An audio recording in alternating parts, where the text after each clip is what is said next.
Like It with your host, Katie Baldessaro. This episode's guest will be musician and author Jesse Sterling Harrison of Mystic Warrior, and the film discussed will be the 2017 sports comedy biopic, Tonya. Welcome back. This is episode 5. We are starting out a new month. It's February, and this month's theme is going to be musicians.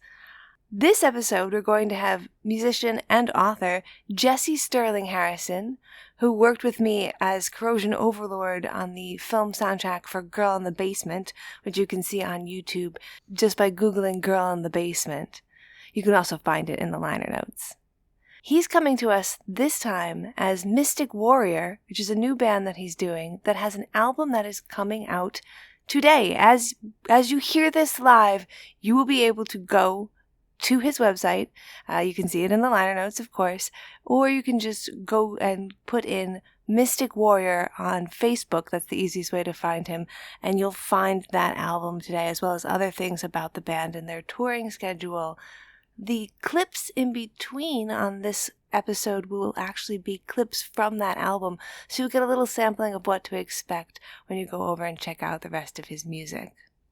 He's going to be on talking about his dislike of biopics, which I found out is not really that hot of a take in the film industry. While researching this topic, I found some people were pretty spicy about what they wanted to say about their dislike of this particular topic.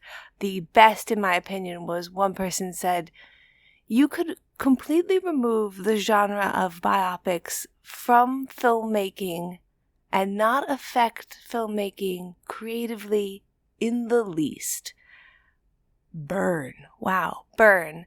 But, it does have a lot of tropes. It does often not try and challenge us too much. I mean, we're going to go into all of the reasons why Jesse doesn't like biopics right in our first segment. But I, too, also don't really like biopics. So it was a little difficult for me at first to think of what would be a good film to kind of say, look, the whole genre shouldn't be completely thrown out. I do feel like what I just said about it not affecting filmmaking at all is hyperbolic. So when I came to Tonya, I wasn't entirely sure if it would count as a biopic.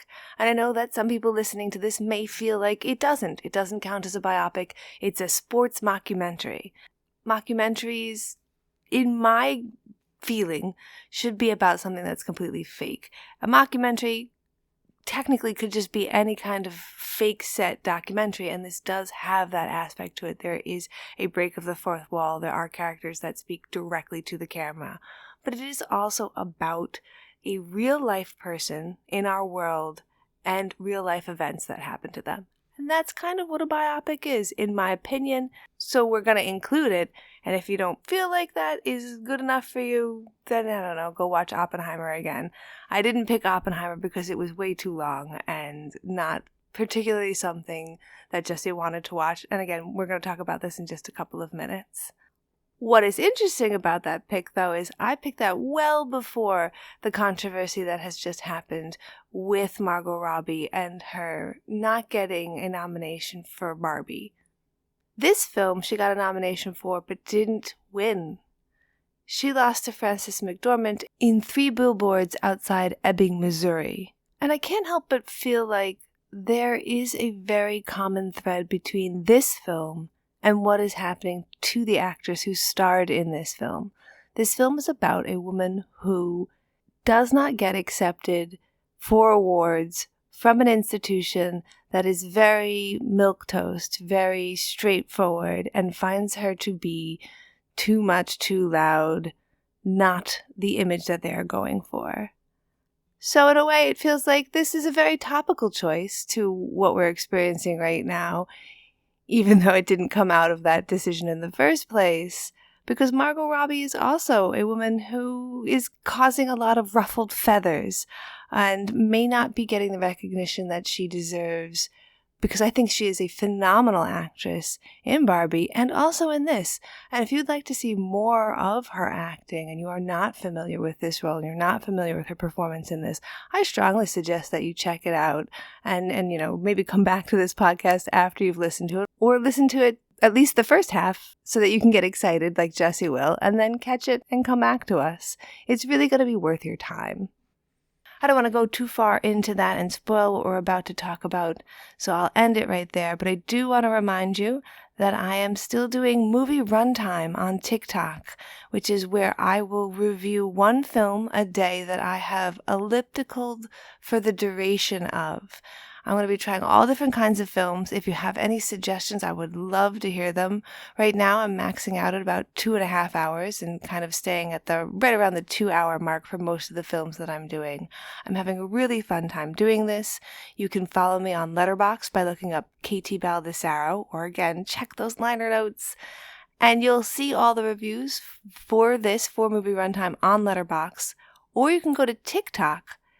Look at Movie Runtime. That's my account. Please follow me. Please enjoy these videos that I'm putting out for you, because that will be the same Letterboxd review, but spoken out to you, acted out to you from my visage, which you are not getting in this podcast. So if you'd like to see the voice behind the podcast, come on over to TikTok. I swear it's not scary. This is my first time on TikTok. I've been on for just 1 month as this episode hits today, and it's been a lot of fun. And I've been finding some really, really interesting movies that I would not have tried, and finding some really interesting perspectives out there. There's a really wonderful movie community, especially if you are a horror fan. There's a lot of really fun stuff out there, and really lovely people who want to talk to you about films. So come join us. Try to make it fast.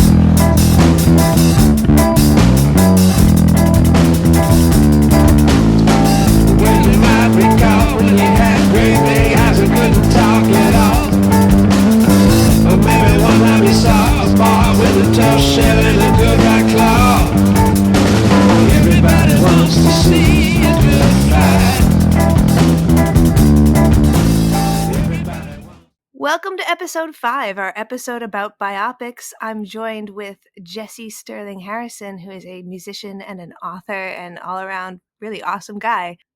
Oh, Yeah. And personal friend of mine. right on.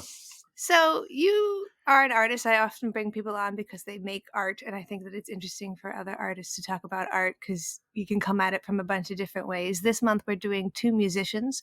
I've got you and I've got Conan Neutron. So we're looking at movies as musicians, and you have a new album coming out. Yes. The project is called Mystic Warrior, and sort of like Nine Inch Nails is Trent Reznor, Mystic Warrior is me. And I left it open because I'd love to have more people join the band and then make it an actual band. Nice. But it was recorded mostly by me and our buddy Josiah on drums on one track. Awesome. And I played everything else like a one-man band. So yeah, that's coming out early next month. I'm excited to start playing some shows behind it and all that stuff you do. The bumps in between segments this week are samples from that album, so you get to have a little teaser of what to expect, which is nice.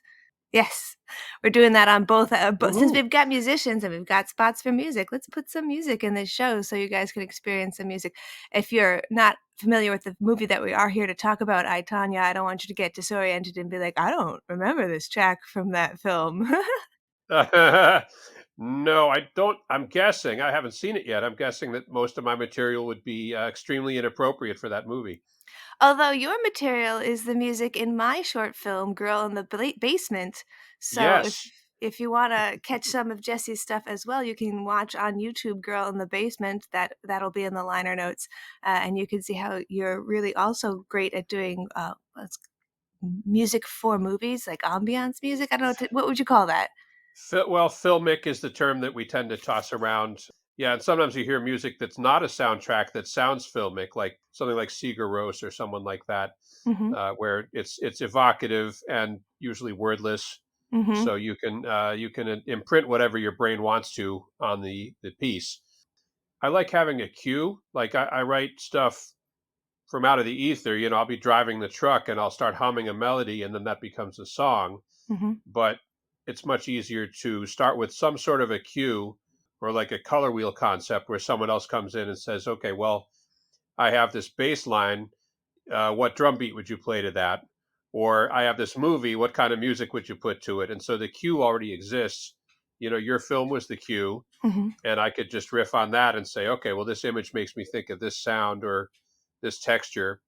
And I've always found that stimulating and easy, and it always takes the work in a different direction. That's interesting.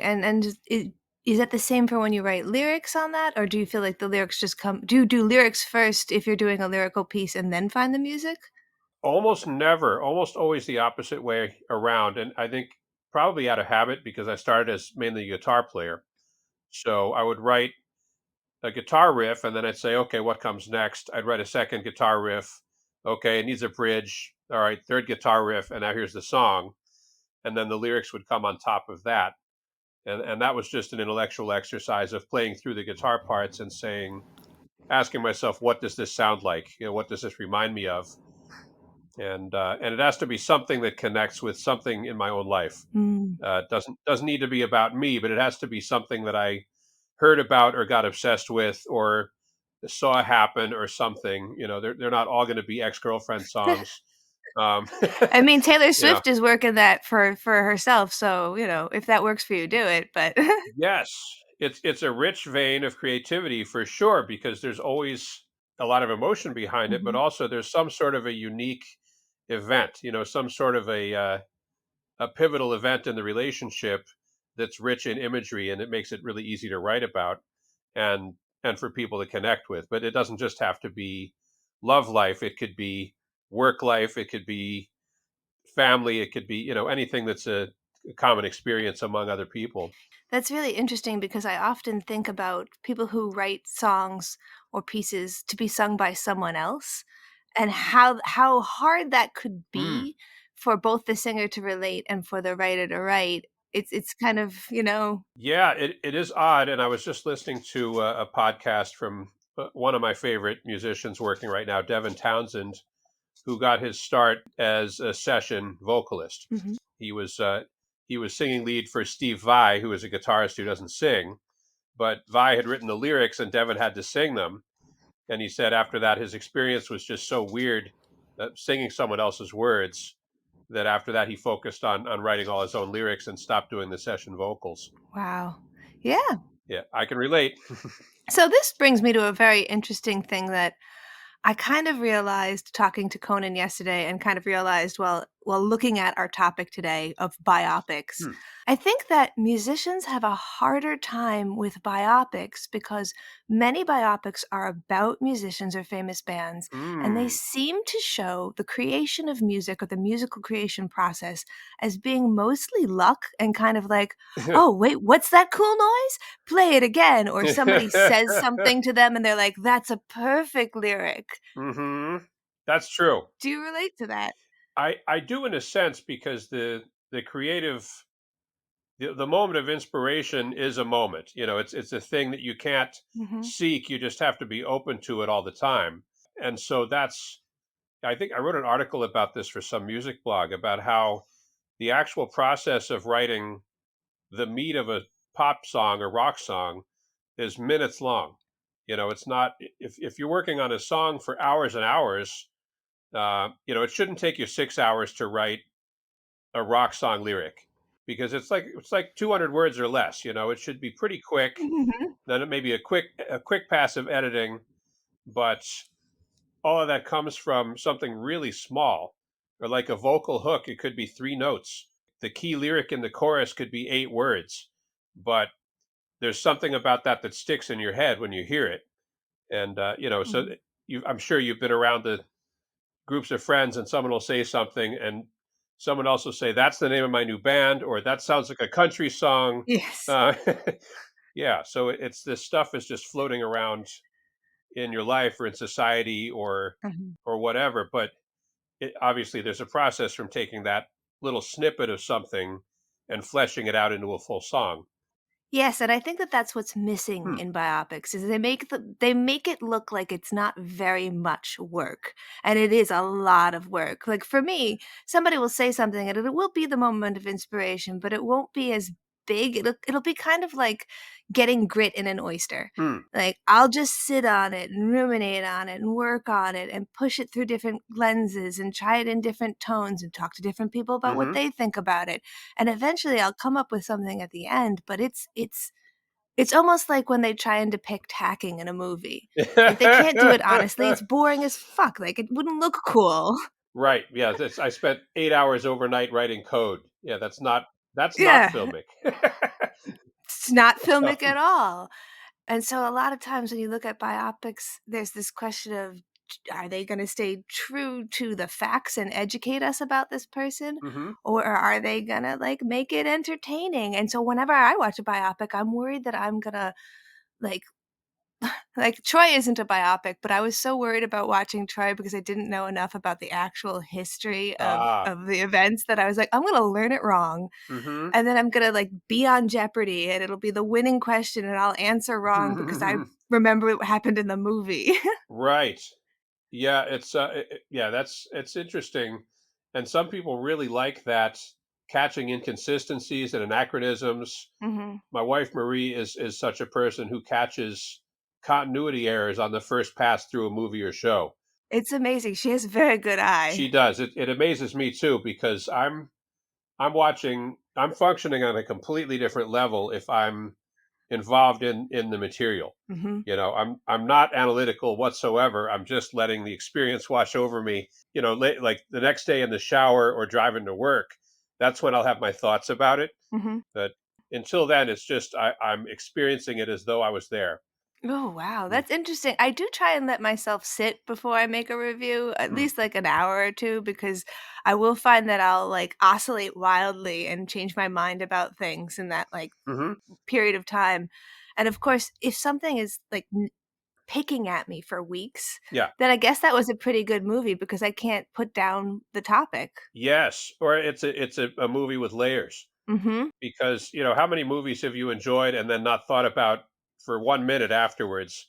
Plenty. But the movies that I come back to, or that I think are really important, are the ones that are entertaining on that first level, or at least very riveting, Mhm. and then thought provoking later on.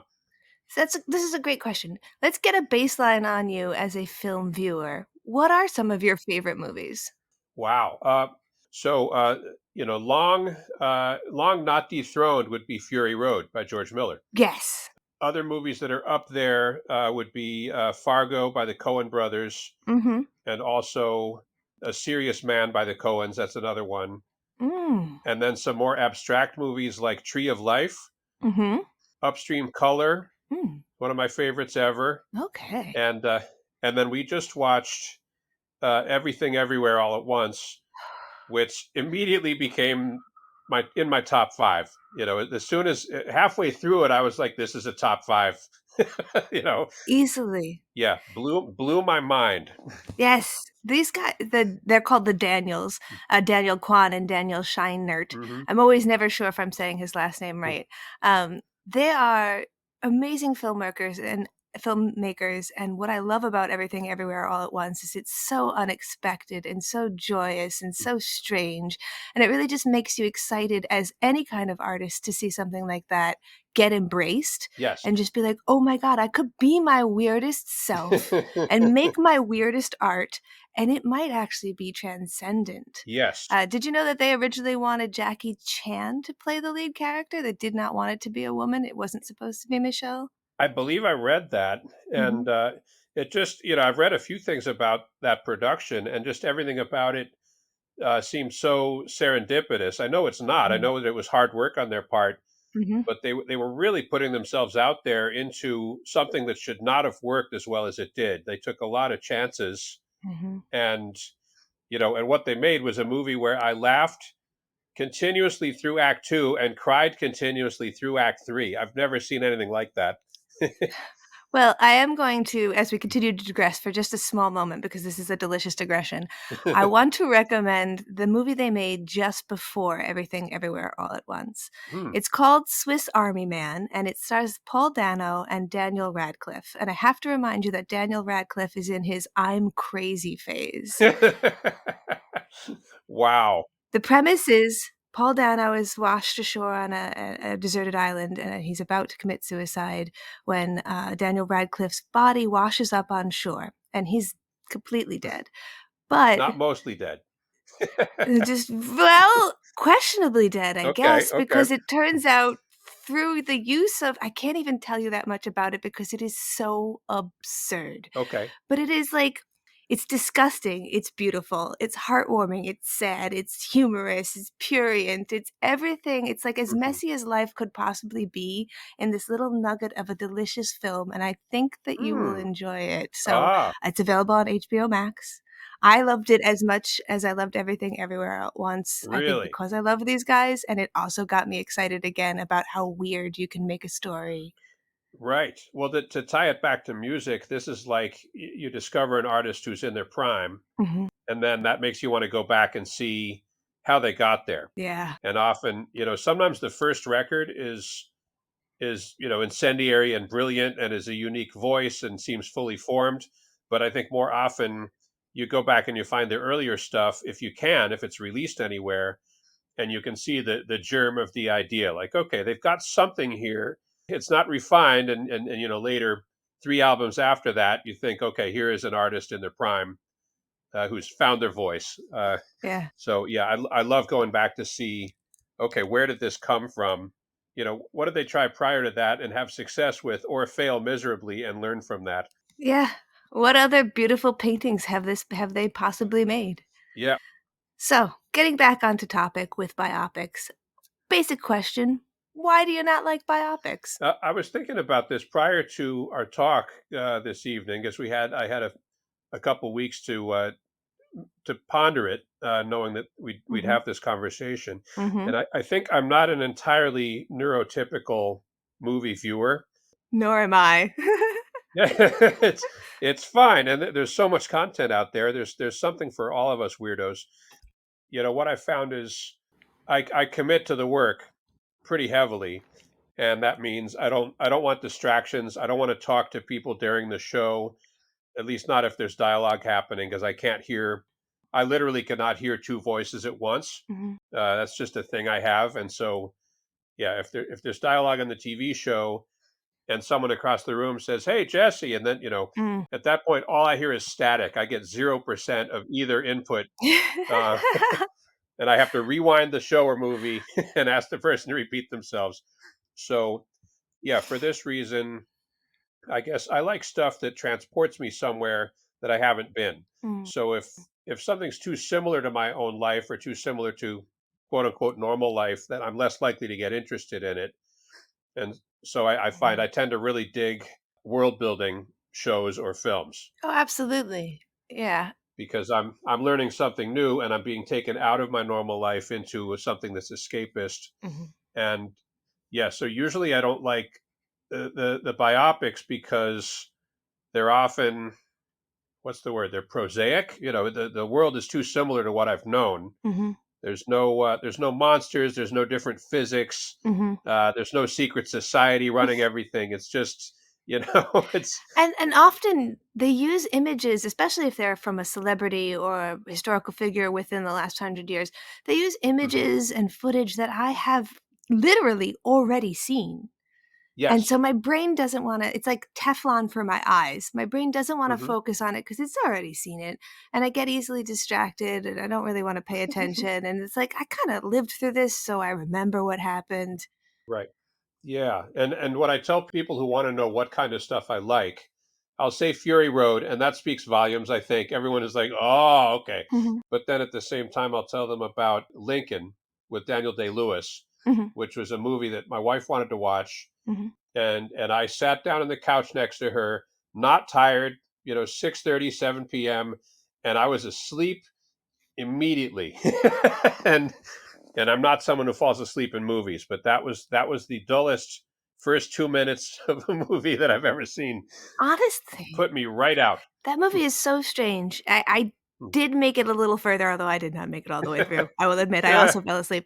It's got a lot of scenes of Daniel Day-Lewis literally center frame, monologuing, and every other actor is just staring at him Hmm. beautifully, and it's like, is this this is barely a story, this is it's so disinteresting to just listen to a bunch of stage monologues while we all adoringly look at our main character. And it does feel not real, but also really boring.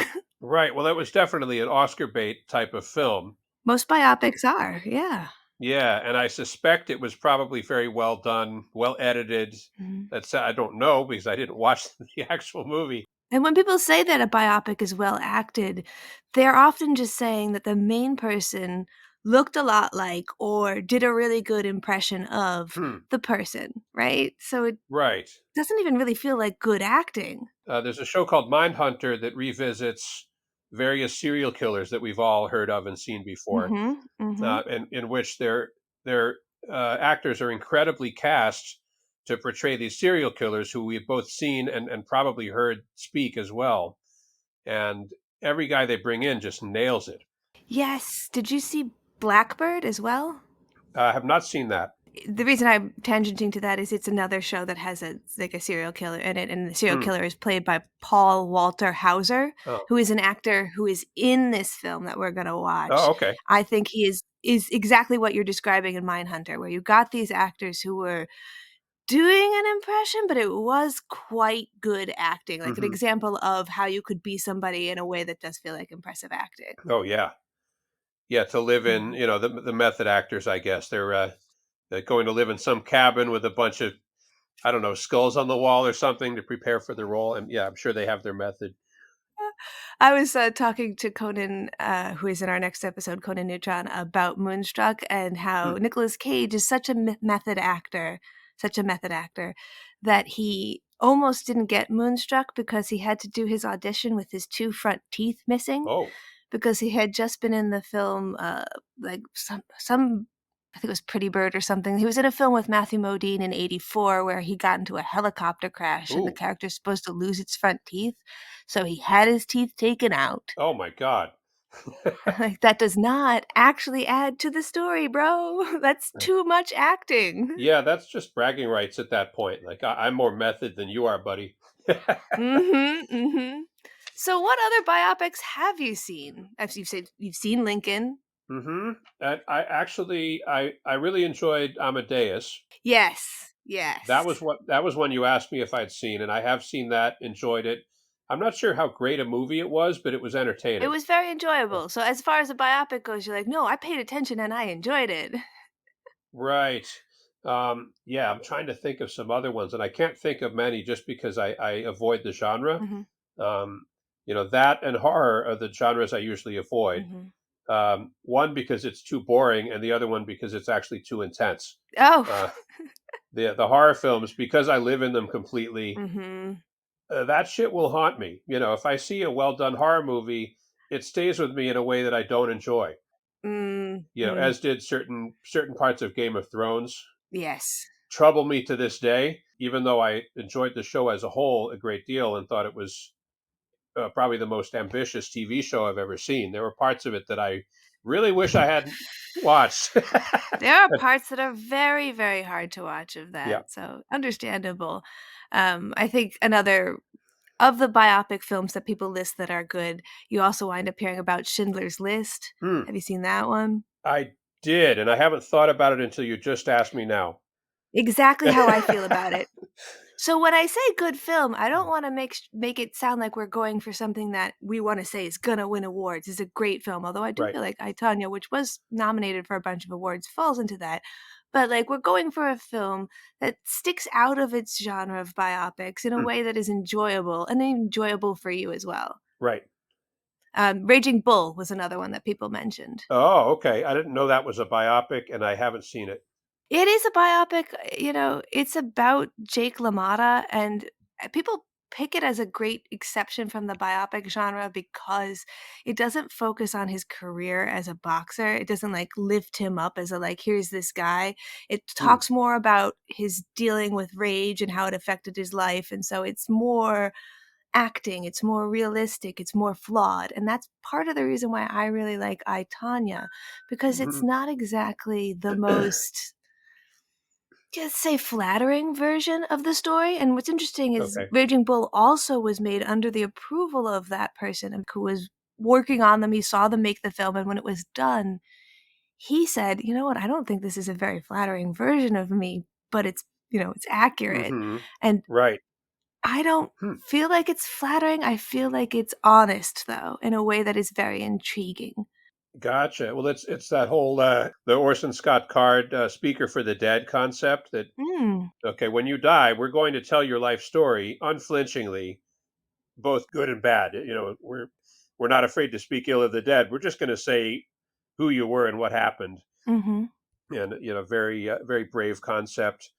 And yeah, I think that's fine. I don't necessarily need to see a movie that idolizes its subject mm-hmm, or that glosses over whatever their flaws might have been, because all these people we hold up as heroes usually have some very obvious personal failings as well because they're human. mm-hmm. Yeah, Yeah. I love Winston Churchill because for his many achievements and incredible quotes, but definitely kind of a jackass as well. Yeah. Uh, and I can relate. We're all like that. We all have our heroic moments. It makes way more relatable characters. Makes more of a submersible, immersible reality. Hmm, Even though this is a real reality, it's also, it's it's been labeled a hmm, mockumentary by interesting. some because it is so funny. So do also expect that it will be kind of funny, and that's part of the reason why I wanted to pick it. Is I think biopics are very like often Hmm, sad, often like, oh, or like, hey, they got it back together. This one's kind hmm, of just, most of them, first of all, don't even focus on controversy because they're made under the guise of either the person who it's starring or their family members, and it should be very flattering. right. So it focuses on a controversy, it focuses on a flawed person. It's Hmm. also gonna be funny. Well, I've realized too. There's another bridge between me and the movie, which is it is a sports film in a sense, and I am a tremendous sports fan. So that may be and that could be both good and bad because if sports are done by someone without an understanding of the game, then it will come across as fake. Mhm, But if they do their research and hang out with real athletes, mhm. uh, then it will come across as authentic. So that'll be interesting to see as well. Absolutely. Actually, to take a tangent again, I just saw a movie that I thought you would like very much, Hmm. also sports related. Have you seen Hustle with Adam Sandler? No, not yet. It is a basketball movie. I Okay. can't help but think of your song about basketball while Yes. watching that movie. And it stars Adam Sandler, who is not typically considered a great actor and not everybody's favorite guy. I think he Hmm. is incredibly endearing in this, and the remainder of the cast is actual basketball players. Awesome. So it's really authentic and really fun, and I think that you will like it. So I'm also going to side recommend that to you right now. Okay. Okay. But getting back on topic, how much did you know about the actual? How much do you know about the actual events of the Tanya Harding Nancy Kerrigan controversy? I think I know four things about it. Ooh. I think like total, right? I think that yeah, I think that Tanya was rivals with Nancy Kerrigan, and Kerrigan was a little bit better, but they were both very good. Mhm. And I think that Tanya's boyfriend or bodyguard or husband or brother Mhm. was hired to attack Kerrigan and knock her out of the competition. Uh-huh. And I think that it didn't work, and she ended up healing up enough to compete and win some sort of medal or award. Okay. That's all I I'm got. not gonna correct any of that. I'm just gonna let that be. You'll watch the movie and Okay. see what happens. Of course, Mhm. it was in 1994. Mm. So wherever you were in the world in 1994, in January of 1994, that's where Oh you would have boy. heard about what actually happened. Yes. I was busy being 9, so I barely remember it. So watching the movie was like, "Oh, interesting." Right. Well, that was my busiest year of college. Actually, I Oh. was in a band, had a girlfriend. I was on the college basketball team, and theoretically also doing music classes to get my degree. So, yeah, I didn't know anything that was going on in the world then because I was completely focused on school, girlfriend, friends, rock and roll. Yeah.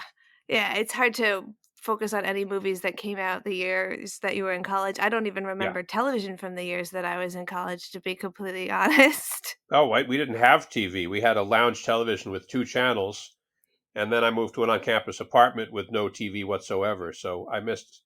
Yeah, Hmm. I never got into TV until I was an adult with a cable package. 12 years later. Well, that's kinda good though, because I found that I'm able to go back now that I have the time and watch some of the best movies from those periods. Like, I can ask people who Mm, watched movies then, "What should I watch?"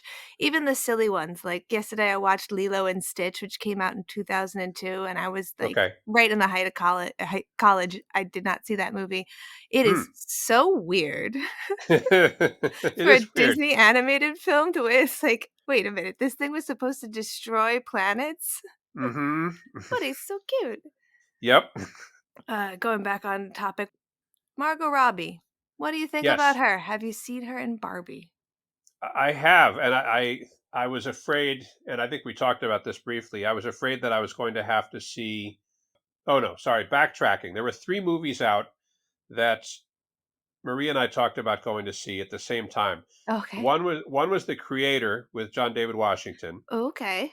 That was the one I was excited about because of that whole world building Mhm. spectacle thing that I like. Mhm. Uh, Oppenheimer and Barbie, Mhm. and we ended up seeing 2 out of the 3. We did not see Oppenheimer, Okay. and that frankly was the one that I was afraid would be the dullest. And also, I can't stand Christopher Nolan. I've almost never liked anything he did, Ooh, hot which take. I know. Yeah, I know is right, and it's completely personal. I mean, some of Yeah. his movies I thought were less good than critics seem to believe. Like I just Mm. didn't think they were that well made. Mhm. But some of them I thought were very well done. They just left me feeling depressed, and that Ah! is that is not why I go to the movies, to get depressed. I will absolutely agree with you that for me, Christopher Nolan is either very, very good or very, very bad.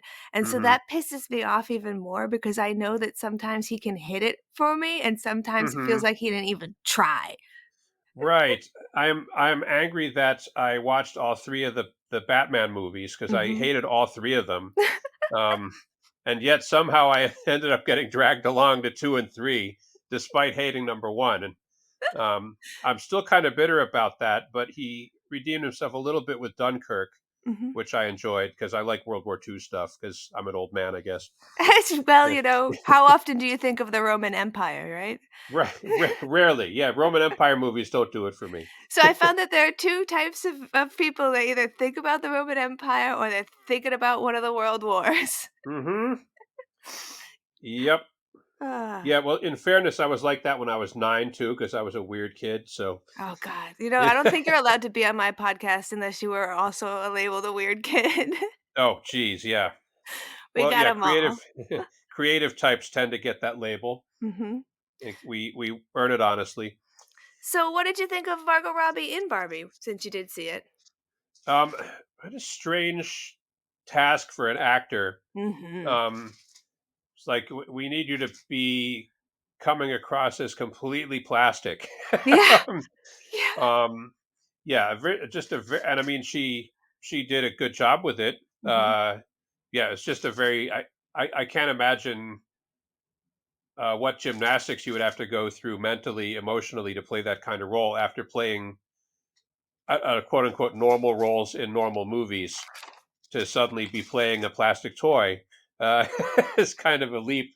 But I guess that's what you sign up for when you're an actress. That you don't know what the script is going to bring you. Yeah, I am very astonished by how they managed to take like when I first heard that they were doing a Barbie movie, my first thought was like when I heard they were doing a battleship movie where it's just like what could you possibly have to say that I would care about? And Right. for them to land where they landed with what it's astonishing Hmm. and worth celebrating because of that. Oh, I agree. But it is a real hard acting skill to do that. Yes, they made a meta movie, I guess you would say, Mhm. that addressed all the stuff that you would expect them to sweep under the rug and avoid. Mhm. They just went right for, right for it. Um, yeah, I think, and my joke was that we're the Rice Krispies movie is in development. Uh, just straight up products. Like, What's the story or the mythology behind Rice Krispies? Uh, I'm sure we could make one up with skilled enough writers. Although the Minecraft movie is in production, another thought that I would Oh, never have wanted to have a second thought about.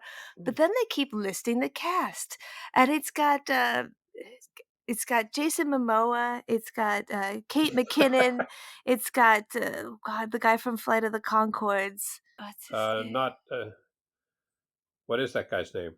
Jermaine. Oh, okay. Yep. And like the list just keeps going on, and every day they keep adding more and more really cromulent actors to this. So, Jack Black is also in it, and you're just like, what could the story possibly be? so can I go out on a limb and say I'm going to assume those are voice actors, You know what? I don't. or I don't. is this a live action film, or yeah, or are we going to see animated block characters voiced by Jack Black and Jason Momoa? I mean, that seems like an easier It's easier it sell. has to be at least squarified in some way. But given the success of Barbie, anything feels like it could possibly be game. And I Hmm. wonder, would you consider Barbie a biopic? No, No, I will not no. accept that definition for Barbie. That's like trying to push Die Hard into Christmas movie genre. It's a little Right, pushing. right. Yeah, Christmas tree was seen, and we saw the date on the calendar. Therefore, yeah, No, no, no. not quite. Although Oppenheimer would be considered a biopic, I did avoid suggesting that because I do feel like you have your feelings about it. I haven't watched it either. It just seems like it would Hmm. be incredibly long and boring. And although I love Christopher Nolan, I'm just like, Christopher Nolan biopic? Jesus, I better be able to Hmm. watch this at home with like breaks and extra sandwiches. Right. Well, also I've read a little bit about Oppenheimer, Mhm. and it's not a flattering take. That basically he was a very smart sociopath who had some management Mm. skills from a young age, but also had attempted to murder somebody before he got the Manhattan Project. And he was such a manipulative, verbose, compelling person to talk to Mhm. that he sold himself to all these top military brass as the only person who could do the job, and they all came away blown away, even though he was like 25. Mhm. Um, but meanwhile, kind of left a trail of mayhem and destruction behind him. Not a likable guy at all. Yeah, I'd be interested to see if Nolan tries to polish him up a little bit, or if they really, that's the only thing that I'm interested in about the movie is, Mhm. are they going to portray him as this, like a Elon Musk Superman technical genius, or a really grimy guy who happened to be super smart? That's a very interesting point to bring up for whenever they do a biopic about something. Like they did the biopic for Dahmer, where they Hmm. kind of brushed it up a little bit and made it entertaining because, as they always say, don't let truth get in the way of a good story. Right. But this is an amoral character who is our protagonist, kind of our Hmm. center of the story, but maybe not our protagonist. How do you Right. do a biopic about them without kind of making them seem great? Right. Well, I think you do it the way they did it with Walter White, which Mm. is obviously Walter White is a terrible person, but you introduce some even worse people that are even easier to hate, a bunch of Nazis, uh, a Nazi meth gang. Okay, they're even worse than Walter, and he occasionally does things that are a little bit redeeming. So yeah, so that's part of the trick, right? You have to pose somebody even worse. This Uh, feels like American politics. right, exactly. Oh man. Yeah. So, with this movie, what are you expecting? What might you be afraid of? What might you be a little excited for? Hmm. Well, I didn't know there was as much of a humor component as you're describing. So that's different. I have no idea who was involved in the production or who's acting in it other than Margot Robbie. Nice. Well, you get Allison Janney too. That's your Oh, other okay, main actor. okay. Who I just saw in The Creator. Mhm. Awesome. And Yeah, yeah, yeah. yeah, and she was very good as a hard bitten military officer. I like that role for her.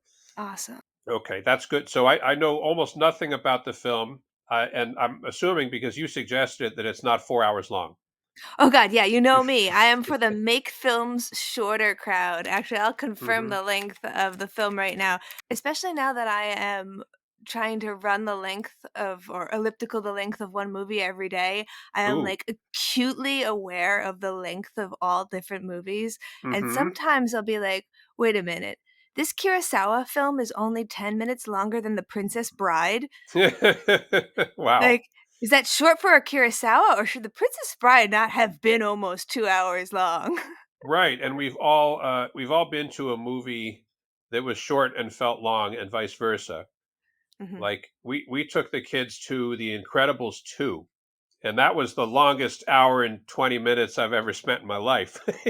Boy, it was terrible. And for a kids movie to drag like that really blew my mind. I don't know if it was just me, but yeah, I was in the theater thinking, "Oh boy, like what do we have? Another 40 minutes? Get me out of here." Oh god. Oh wait, I think I said The Princess Bride, I meant to say Princess Diaries. But Oh, okay.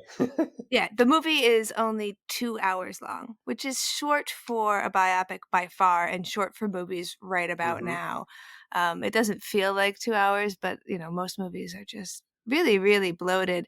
It almost Mhm. feels like because movie tickets are going up, they wanna make the movies longer so you feel like like the price of meals kept getting bigger and the plate Right. portions keep getting weirder. Feels like that might be the case.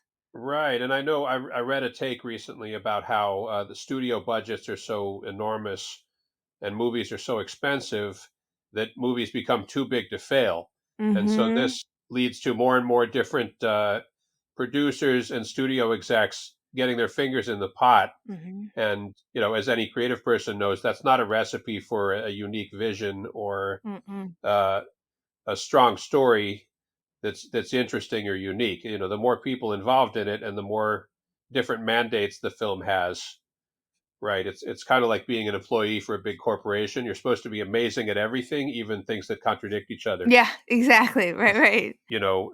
Thoughtful leader, but also unquestioned obedient follower. Yes, absolutely. Please, please speak your mind, but also don't push the boat. Don't rock the Right. boat. It's it's always a sign for me when a movie has, let's say, more than 3 writers or more than 3 cycles of writers that I'm Hmm. scared. I'm really scared, Ooh. you know? And I'm also always afraid when a film has been shelved for a while and then brought back out and Ooh. put out, Right. that always gives me pause. You never know, like, what happened here. It's probably edited very badly. Right. Well, there's a thing that happens in the music business where a record label will produce multiple albums, but only promote one of them and leave some of the albums unpromoted. And they do this because they want their marketing dollars to go as far as possible. And they want the artist they're promoting to be really hip at that moment. So, yeah, a lot of musicians will find when they're dealing with a label that there's nothing in the contract that says the label has to promote their work. It says they have to help make a record, but once the record is made, sometimes it sits, and the label may decide, well, this sound, was passe 2 months ago, so we're not going to do anything with this, and they'd rather just sink their costs and walk away without spending more money.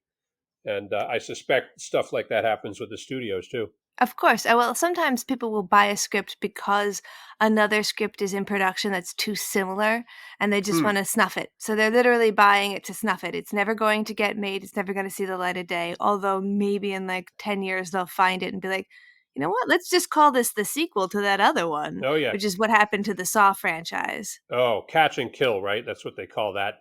Just Yeah. make Yeah. sure nobody else gets to make the story. Yeah. That's like, I want to date you just so no one else can date you.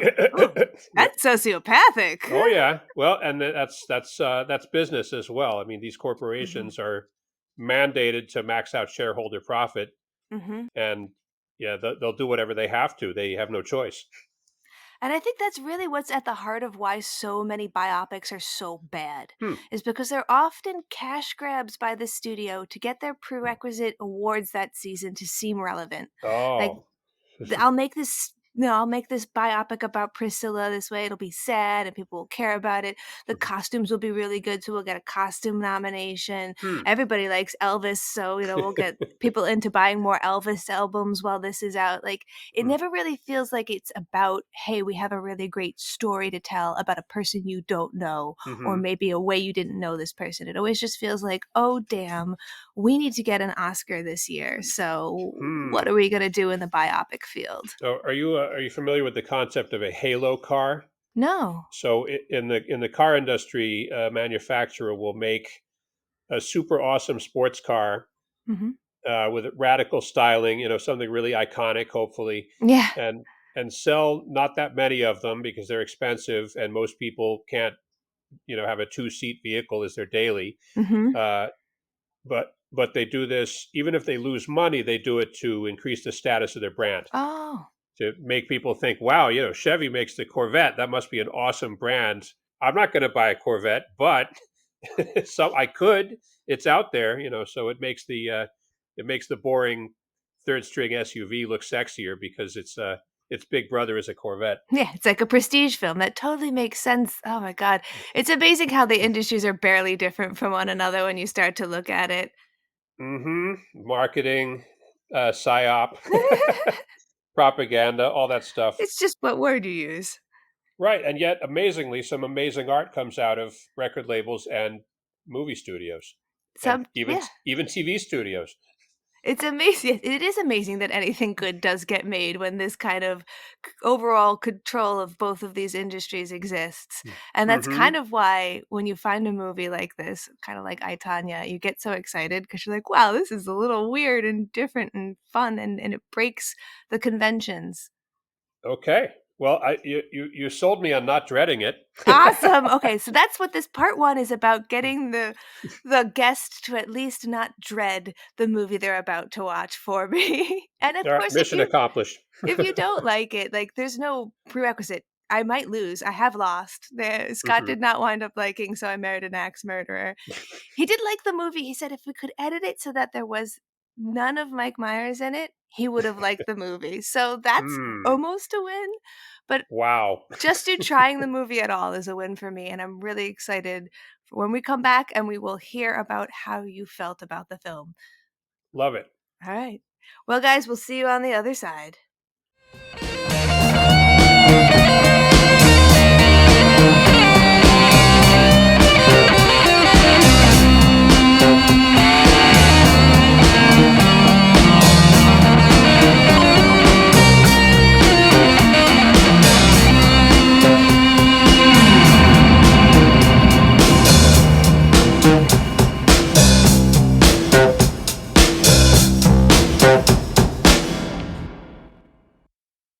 Welcome back. What you guys just heard was another one of the new songs off of Jesse's up-and-coming album, which, will be out at the time of this release on the 1st or not. It looks like we're doing February 1st. Yeah, I Awesome. think we cleared the last hurdles for that today, so we're good to go. Wonderful. That is really great. Yes. I was watching I, Tonya today, and I didn't realize how much soundtrack was a part of this movie. I had it on with the subtitles, and I've never experienced this, but it subtitled the soundtrack because that's how important it was for some of the scenes. I mean, usually it'll say like music playing or it'll give you a little bit, but it kept cutting back in with the lyrics of the song because they were so important. And I was wondering, like, as a musician, how'd that go for you? It's interesting because I just watched Forrest Gump. Oh yeah. For Oh some reason, God. I don't know why. I think it was because my wife had never seen it, and it just happened to be.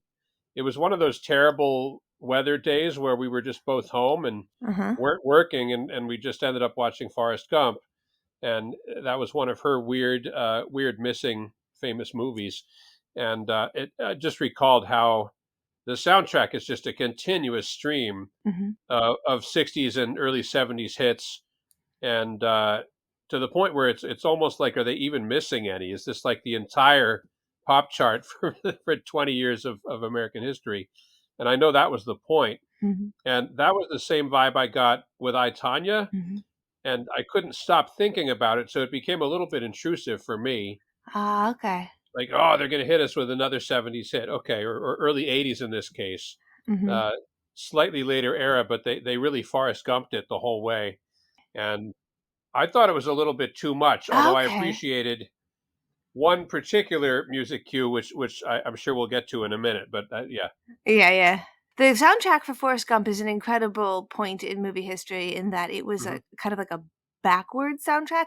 Normally when you do a soundtrack, you put in whatever film music that you can, and you have to get licensing, and it's a very expensive thing. Right. And you can imagine how expensive the licensing for the soundtrack to Forrest Gump was, because it was a Yeah. veritable who's who, right? Yep. They were told to tone it down. They were told, like, no way. And they were like, no, this is the movie, this is the music, this is how we're doing it. So they kind of filmed with those songs in mind, knowing that it would be a real fight. I do agree that at points in this movie, the soundtrack felt a little bit like, in case you don't know what to feel in this scene. I Yeah. didn't put them together as so linear, whereas in Forrest Gump, it's kind of a little bit like, in case you don't know what decade it is right now, here you go.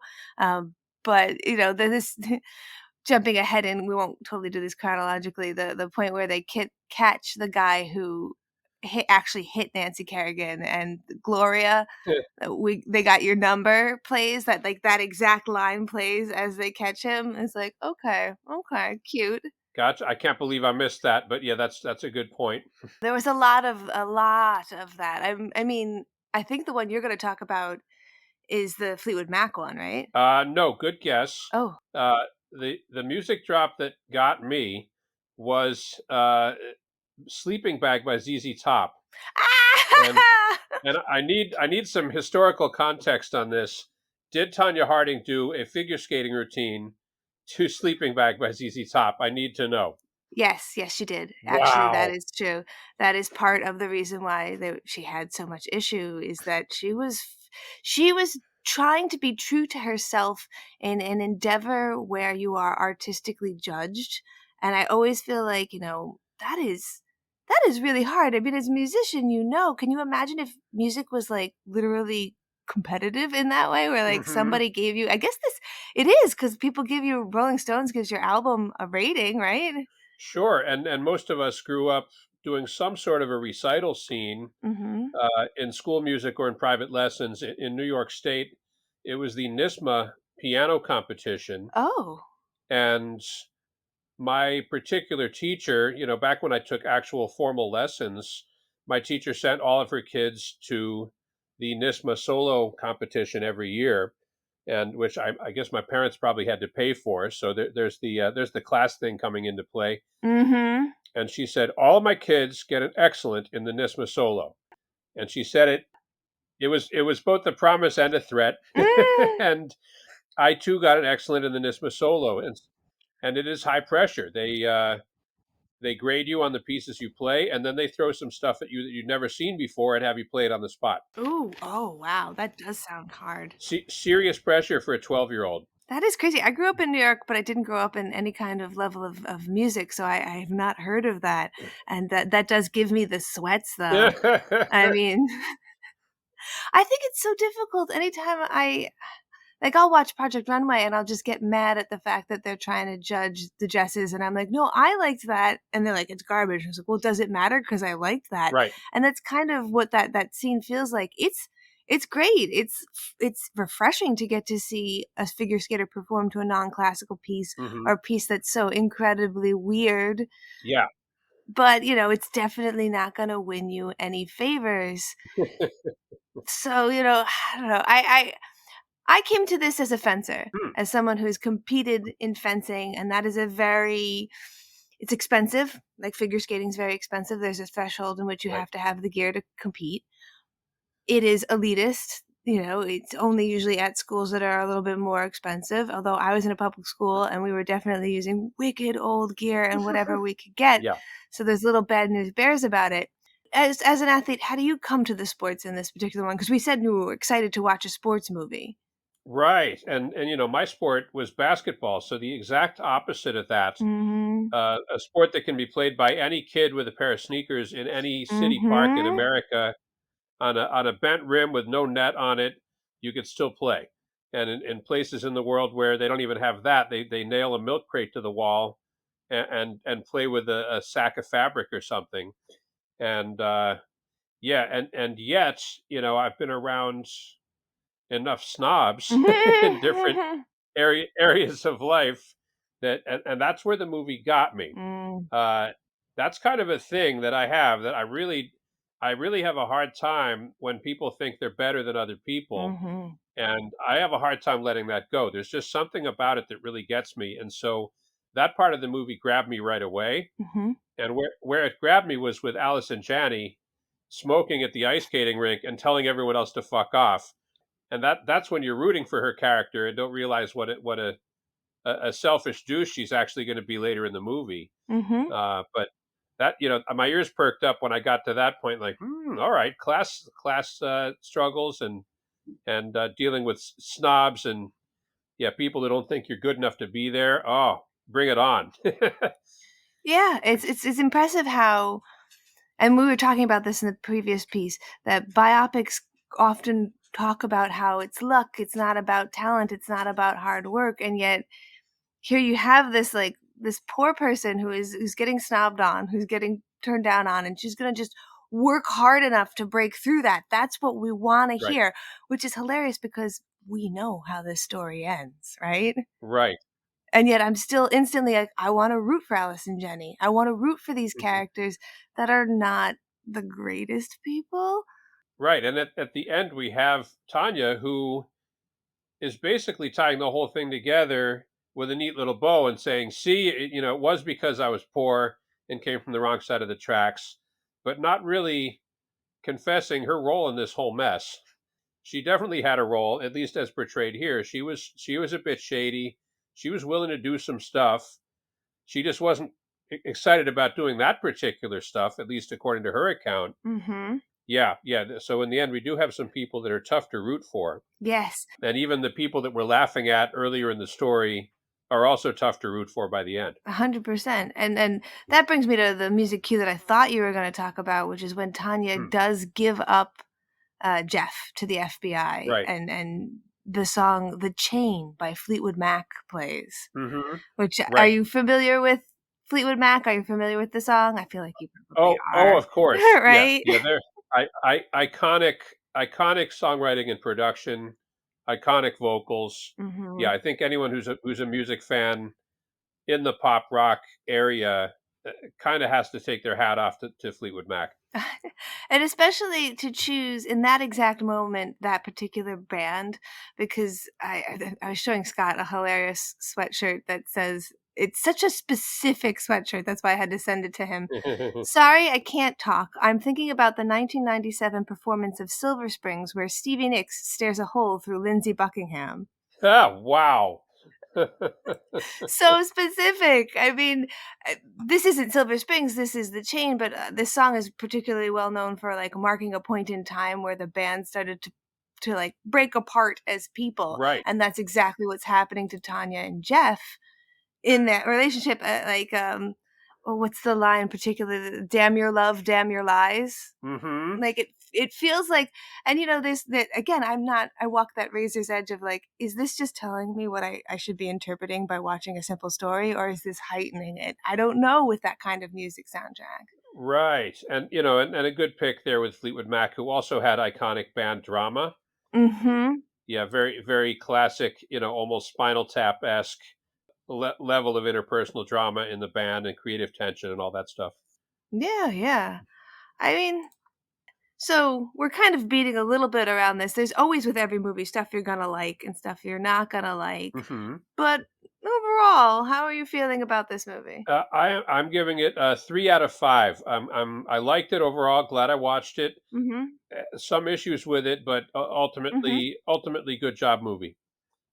Okay. I Yeah, always like to start out with the vegetables first. Let's yeah, talk about what you didn't like, and then we'll talk about what you did like. yeah. Well, I already told you about the somewhat intrusive music cues, which Yeah. I get what you're saying, but for me, it made it a little more difficult for me to focus on the story. Oh, yeah. Especially as a musician where you're like really hearing the soundtrack. Right, and where I don't think there was a blessed song on there that I didn't know, Yeah, but yeah. I'm sure that was that they weren't going for obscure. They were in your face. Yeah, one thing about it, maybe this was unavoidable, but at the beginning of the movie, the humor was keeping me going, Yes. and that pretty much ended by the third act. There wasn't really anything funny that happened in the last half hour. Hmm. It was a lot darker, and the stuff that could have been funny became sad. Yes, I think that this film is an indictment. It is Mhm. kind of an accusation of the viewer almost. Right, and the the ham-fisted goons that had no idea what they were doing and couldn't get out of their own way. Described as the stupidest in a group of boobs. It's a very Yes, good line from Bobby Cannavale, who I love in everything and yes. is good in this. Yeah, no, he's dynamite. Yeah, he can do funny, he can do menacing. Mhm. Loved him in Mr. Robot. Yes, Uh, yes. Mhm. yeah, Mhm. a show that is the exact opposite of this movie in every way. Yes. And yeah, and so, like, I part of the reason why I picked this one as a biopic for us to watch it was because it's got humor in it. And Amadeus is another one that I was thinking Mhm. of that you'd already seen, and I love the little bit of humor because you need that humor to kind of get you going. Right. It is a mockumentary. When we think of mockumentary, we think of, like, completely false. These events didn't happen at all, but it's the Mhm. style of, like, they've put these interviews together. There's a constant breaking of the fourth wall. There's so many scenes in the beginning where they're like, "This isn't Mhm. how it happened," or "I never did that." Like they, Right. it's funny, right? Yes. Yeah, so that was good.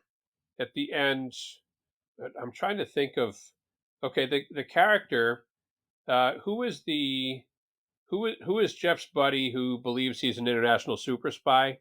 His name is Paul Walter Hauser. That's the guy from Blackbird. He's a very good actor, and he often gets played in these, like, I almost want to say mentally kind of held back roles, Uh-huh. grandiose roles. Right. I was surprised he did not get a nomination or any kind of notice for his performance Yep. as Sean. I think he did great, and, it to me, it called back, and I almost would wonder if he studied this, Mhm. John Goodman's role in, Coen Brothers, Big Lebowski. Yeah, It does remind me of that character a lot. You're very much, yeah, that's right. very accurate. I think a lot of what was used was the actual footage, which is even Mhm. more upsetting. So, like, he's just portraying an actual human being who believed this shit. Oh, yeah, and talks to everybody with a totally unearned level of pretension, Mhm. and, he talks to everyone like he's a school teacher explaining, something to his stupidest class. Mhm. But with no background to back it up and refuses to ever get off that pedestal, even with overwhelming evidence confronting him. Yes, and I think that's what is interesting about this story is it doesn't really entirely serve anyone. Mhm, Like, no one ever fully apologizes, with the exception of Jeff's character, who says, mhm. "What I did ruined her career and ruined her life." Yes, He doesn't mention what it did to Nancy Kerrigan, right. nor does he say he's entirely sorry, but he does admit that he has fault in this. Mhm, And that's what's so strange for me is in watching this biopic, it was like not really nice. mhm, Not really nice to the viewer either at the end when they talk about how we want to just consume this. I mean, it was interesting to realize that CBS was both in charge of part of the news and part of the Olympics. And so, like, it really behooved them for this controversy to keep going and for them to let mm. her be on the Olympic team, right? Oh, absolutely. Yeah, Yeah. yeah, and it was interesting, a lot of times in what's a major hook for me in movies is if they Hmm. take me inside a world I'm not personally familiar with, and Hmm. I learn how things work. Uh, like a good example, even though it's completely made up, would be the prison scenes in Andor, Hmm. which I thought were amazing, and I actually watched it with someone who had been in prison and he couldn't stay in the room. Oh, yeah. They were so realistic that yeah, that this guy had to just excuse himself because he was having flashbacks. It was too much, Hmm. and that they got the vibe and the mechanics of it so right, and it felt like yeah, like okay, this is an actual place that Hmm. really could be run this way, and there are places like this in the world that are a lot like this. Yeah, we didn't get much of that level of grit or realism. We did get a lot of the vibe of competitive figure skating, but we didn't get a lot of technical detail, and I felt like that was okay for this story. Yeah, I feel like we were supposed to get the grit of what it's like to be so poor. Yes. Like, there were Yeah, scenes for where she sure. was eating cereal out of mixing bowls. Just very subtle things that you wouldn't really think about. Like, you're going to get demerits on this because you made your own costume. You should be given extra credit for making your own costume. This Yes. is a weird world for me. But again, that's a problem with biopics for both of us, is that like it's hard to get lost in a world that is your world. Right. Yeah. Yeah. And one thing they did a good job about, well, the costume design, I guess, Mhm. and like vehicles and all Mhm. this stuff that did take me back to upstate New York in the 70s and 80s. Yeah. So what year was the Olympics in question? 1994. Okay, so that's perfect. Yeah. So late 70s and 80s was when these characters grew up, same as me, and that played even though they weren't from where I was from, the hairstyles and the clothes. Yeah, and they managed to make Margot Robbie extremely unglamorous through pretty much the whole movie. Yeah, yeah, they definitely got all that stuff right. It's very strange that it was in 1994 because like they say this in the movie as well. It's the point in time in which they shifted the Olympics. So it happened in 92, Right, and then for the first time ever it happens again only 2 years later, which means that she's still technically young enough to have even a shot. right. It's so weird how like it only succeeds because it happens at this point in time. Yeah, and I also think that's something that I can relate to as a sports fan because these people have such short careers, Mhm. and some of them are lifted up out of poverty and make a great deal of money, and then they're out.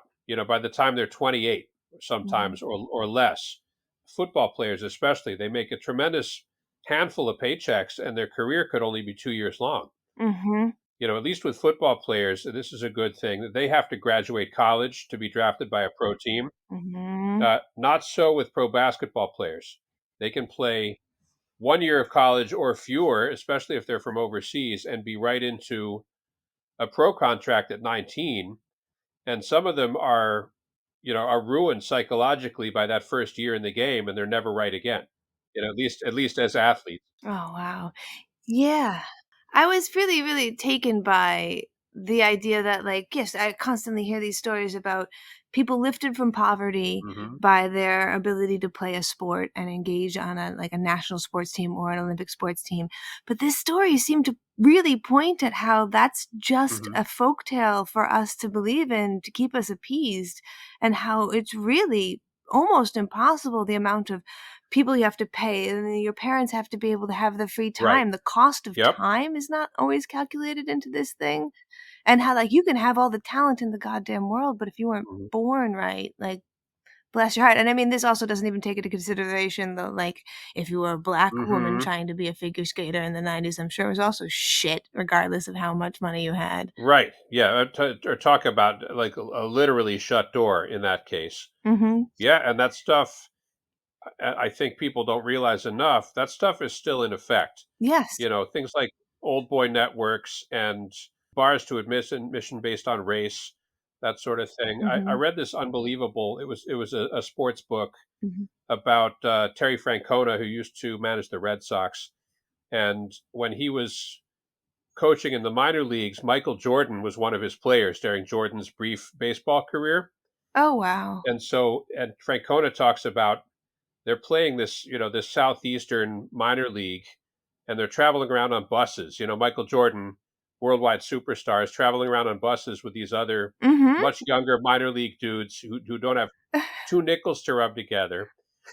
And he said one day they were at somewhere like Greenville, South Carolina, I think, and Jordan wanted to get a decent meal because the rest of them were just eating at hot dog stands and stuff. Mhm. And the only people in the room who had enough money to go to an actual lunch Mhm. were Jordan and Francona, his manager, who managed the team.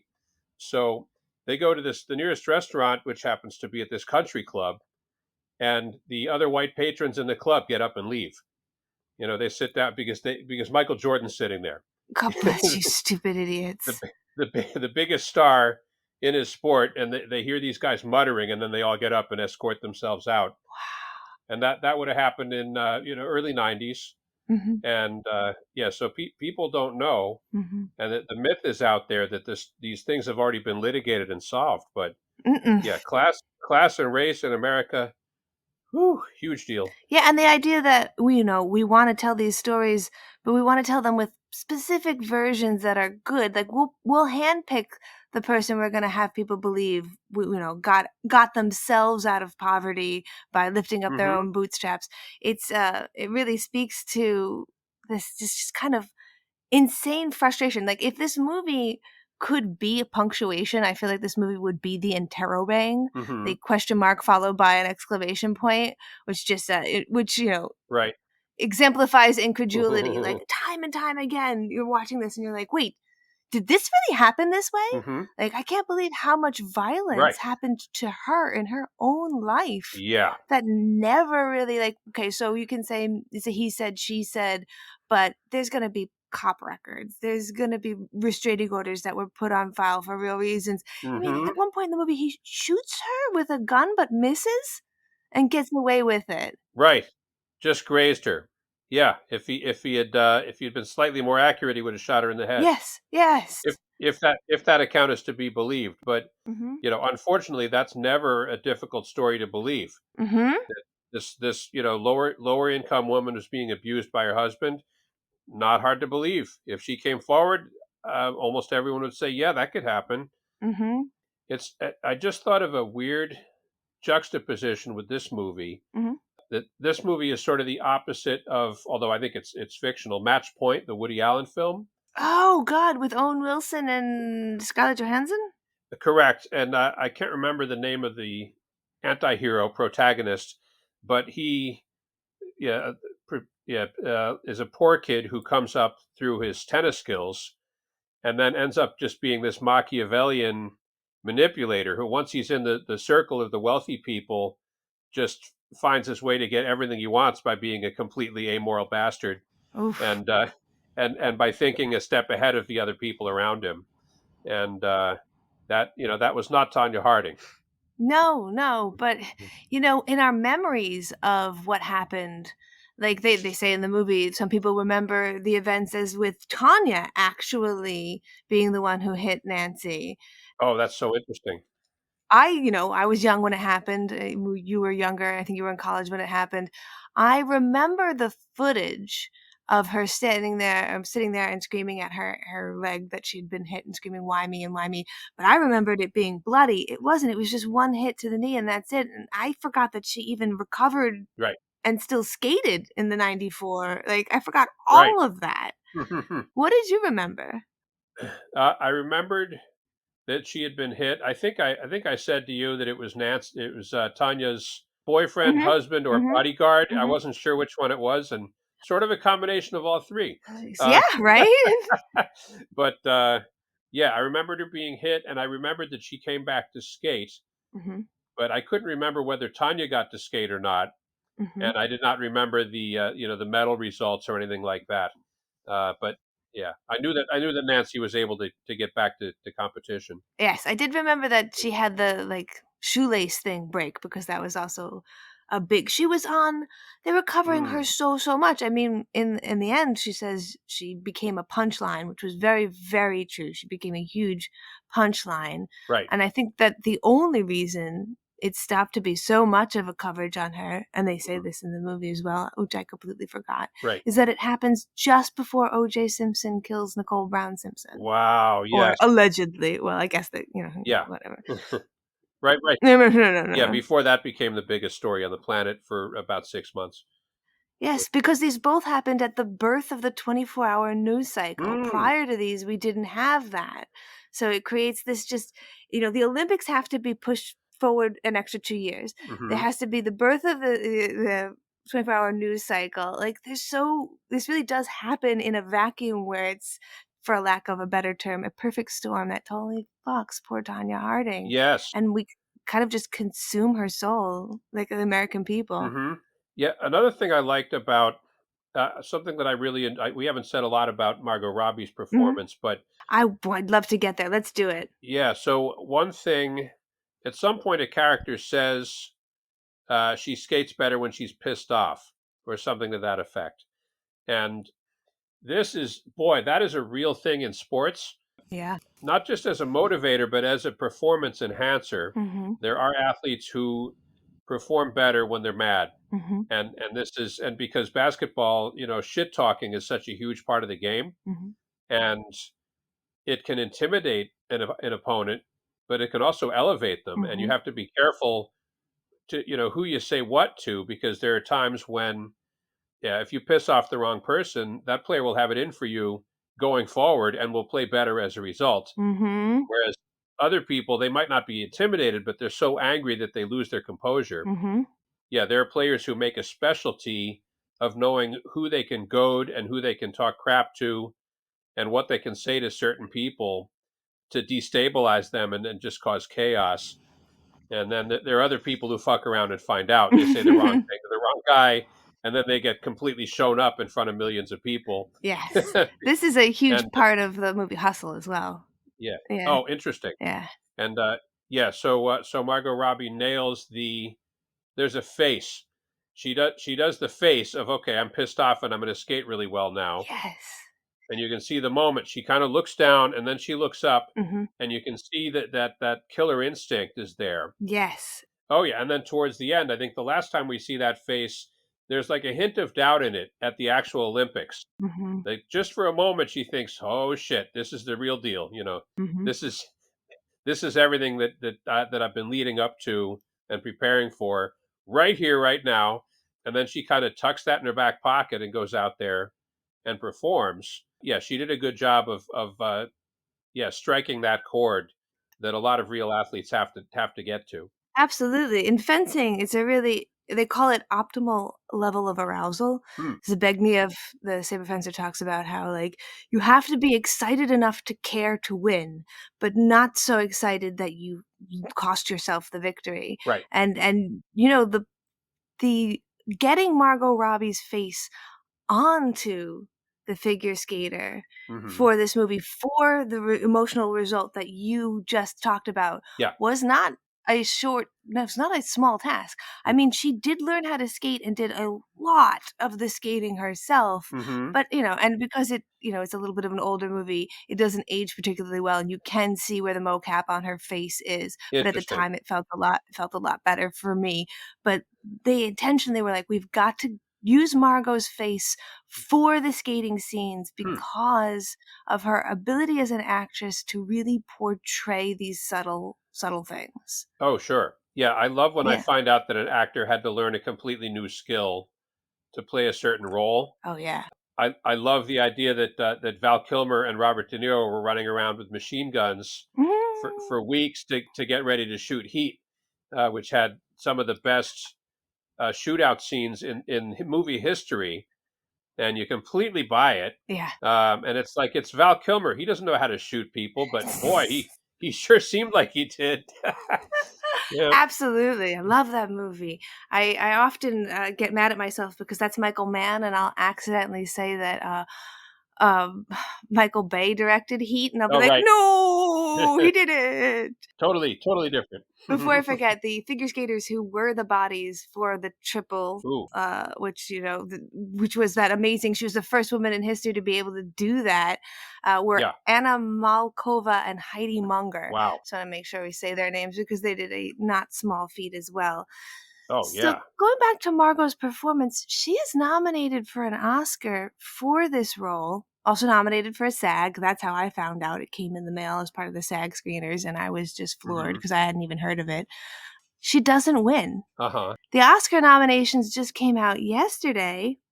Both her and Greta Gerwig have been left off. They did not get nominated. Right. She didn't get nominated for Best Performer in Barbie, and people are really surprised. And it's almost like the Academy is mad at her in the same sort of way the U.S. Skating Federation is mad at Tonya Harding. Like, Uh, you're too weird, you're too loud, sit down. We don't award right. shit to this. Right. Well, yeah, talk about a hoary establishment that's been Mm-hmm. around for decades and it makes a lot of money. Mm-hmm. Yeah, that's that's meta, life imitating art, whatever. Yeah. Yeah. But Margot Robbie, I mean, I don't think that she has much in common with this character as a human being, Mm-hmm. but that certainly did not show. She lived in the performance. It was not overacted. So yeah, that she I would have been happy to see her win something for that because it was obviously a ton of work, and I think she really stuck it. Well, you will be happy to know that the only Oscar this did win was for Allison Janney's performance. Oh, she was fantastic. She was Yeah, fantastic. and I will say emotionally, when it turns out that she's got the wire in her back pocket when she comes over to Tanya's place, that was a total gut punch Yeah. because she's someone you really want to like, but she's just such a jerk. And they set us up, I think, emotionally to want to Mhm. like her, and then Mhm. snatch it away at the last minute. Yes. Well, Yeah. as a you're a dad. How do you Hmm. feel about that portrayal of the tiger parent who is like, I had to push you or else you wouldn't be great? Right. And I think that, yeah, Janny's character, in fact, did put in a lot more work than probably the parents around her because of this unbelievably demanding program that her daughter was in. She had to do all the normal stuff that you don't get credit for, like working and paying the bills and feeding the kid and putting clothes on him. But she also did all of this extra work and had such a huge ego about that and a huge ego attached to her daughter's success, while never, as portrayed, never giving her any of the emotional support or loving kindness that you're supposed to give. Mhm. So, yeah, tiger parent perhaps, but a dysfunctional parent as well, Mhm. and and one who never achieves any insight about that whatsoever. No, I don't think Yeah. anyone in this film, again, with the exception of Jeff just a little bit, Right. achieves much insight. I Yeah. think we wind up with Tanya kind of as a victim at the end, despite seeing many times in which she fought back, she tried, she was stronger than most. Hmm. Yeah. Yeah. I mean, a lot of the characters have some redeeming qualities, Mhm. but yes, insight is in short supply, and for me, that also tracks like people who do things a certain way and have a certain set of beliefs for many years. Can they change? Sure, but it's rare, and that's Mhm. real. And that felt better than most biopics where everybody's just awesome and great, and it was just a matter of getting this talented person in front of the right people, and everyone always loved Mm, them, except for that one time when they had that little bit of drug problem, but now they're better. right. That kind of story. I don't feel like the Nancy Kerrigan version of this story would be an interesting movie for me. Do you? No, probably not as much. Yeah, and she was more of the movement, uh, of major figure skating stars than Tanya. She was not an outsider. Hmm. She was, I think, supposed to be there from the get go. And I know a lot of these people are on that track when they're 3 years old. Yeah. I mean, Nancy, Yeah, Tanya Harding won her first competition at 4, which is yeah. a really interesting question. And again, as a parent, you can answer this. Do Mm. you feel like kids can consent to such a lifelong commitment at that age? Are you letting them find out who they are, or are you possibly maybe giving them something they're too old, they're not yet old enough for? Oh yeah. Well, yeah. This is it calls to mind a lot of other movies that involve sports or competition, Hmm. but also a guy I know who was on a pro tennis track, who I went to college with, and he was from a rich, high achieving family. But as he describes it, he was the one who wanted to be a tennis pro, Hmm. and he was the one that pushed himself, and his family supported that.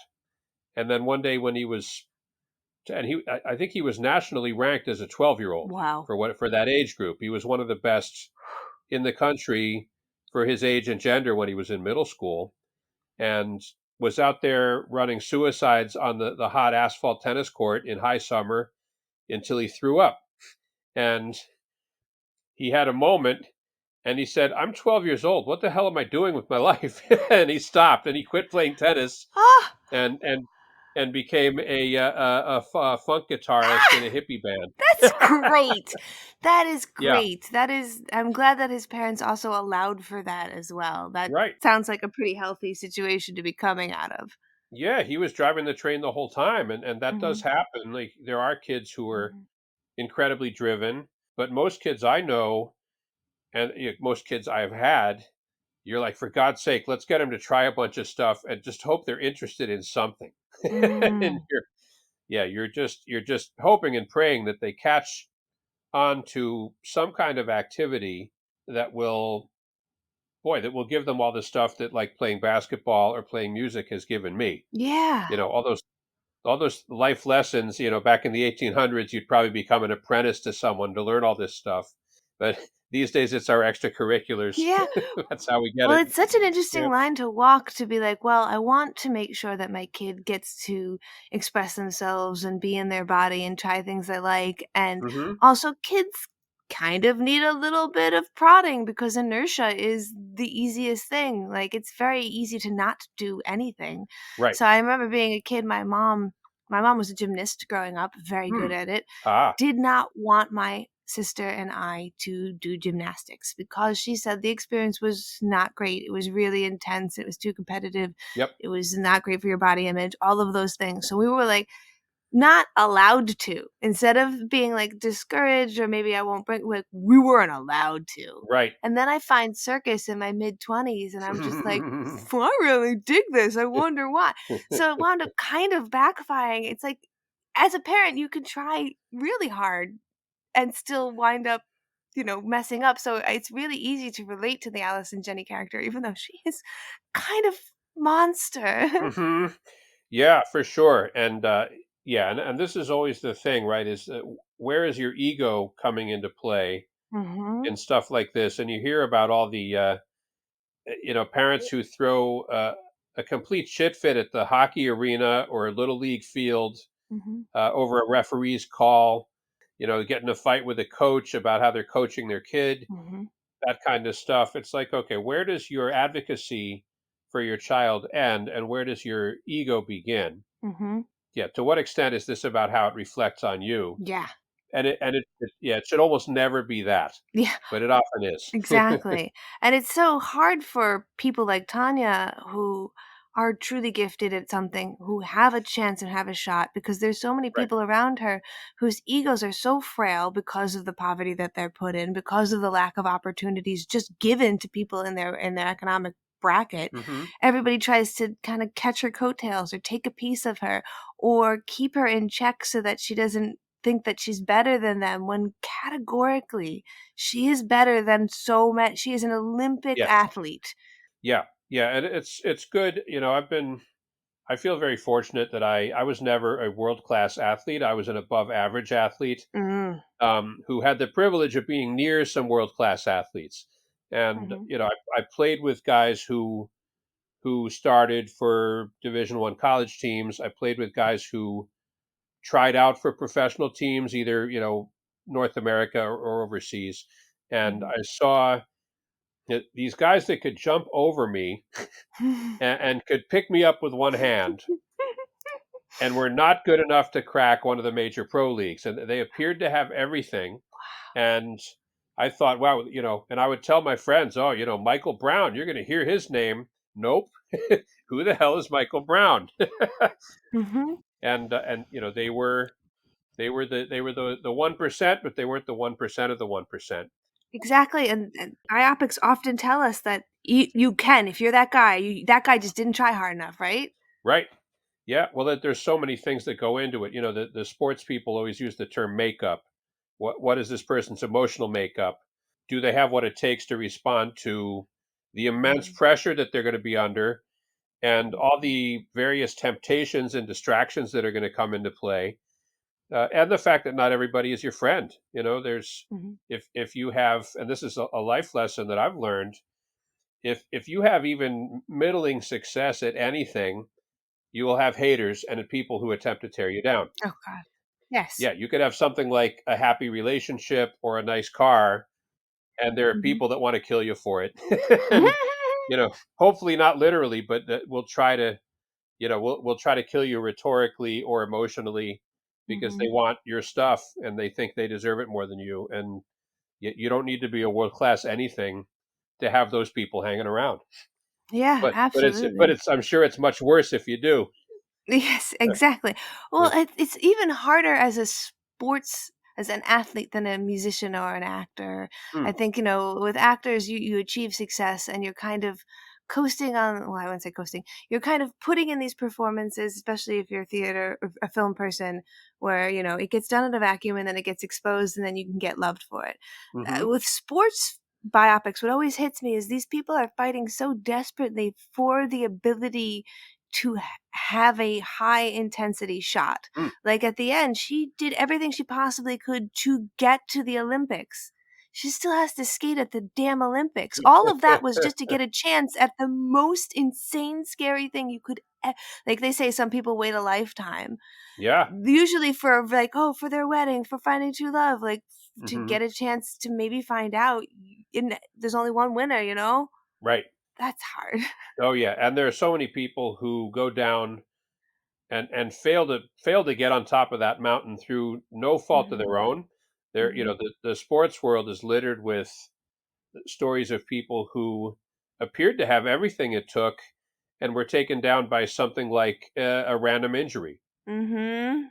Yeah, or I mean, something that happens a lot in pro sports is a player won't get a shot because they're not on the right team at the right time. Mhm. They'll be they seem to have all the talent in the world, but they're stuck behind a veteran player who's obviously better at this stage. Mhm. And so they sit on the bench and they get frustrated and they get pissed off because they're just practice players and they never get out there. Mhm. They're never playing in prime time. They're just waiting and waiting. Yeah. And some of them some wait forever. Yeah, honestly, you could just be born at the wrong time between the intervals of the Olympics and not be at your prime when it's time for the Olympics. Like, oh, you would have qualified last year, but it's this year, so Mm-hmm. too bad, so sad. Right. I think that's why this is such a compelling sports movie, is because this is such a not beloved character and she Mm-hmm. struggles so much, but you do still root for her. Oh, for sure. Yeah, well, you definitely want her to Mhm. beat out the snobs, Mhm. especially after they basically tell her it doesn't matter what you do out there, we just don't like you. And that's obviously that's hard for sports fans are obsessed with justice probably more than a lot of other groups, and Mm. that's why we freak out when we feel like the officials are being unfair, and it turns into a talking point that never ends, Mhm. and people are furious. 20,000 people in an arena chanting "You suck, ref," and that kind of thing. And so the idea of a sport that has an artistic component Mhm. that's got some subjectivity to it. Oh boy, it's difficult, and I think a lot of team sports fans have a hard time with competitions where people's opinions matter. Mhm.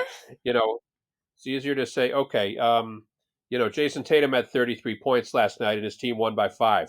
It's right there in the numbers. It's not subjective. Mhm.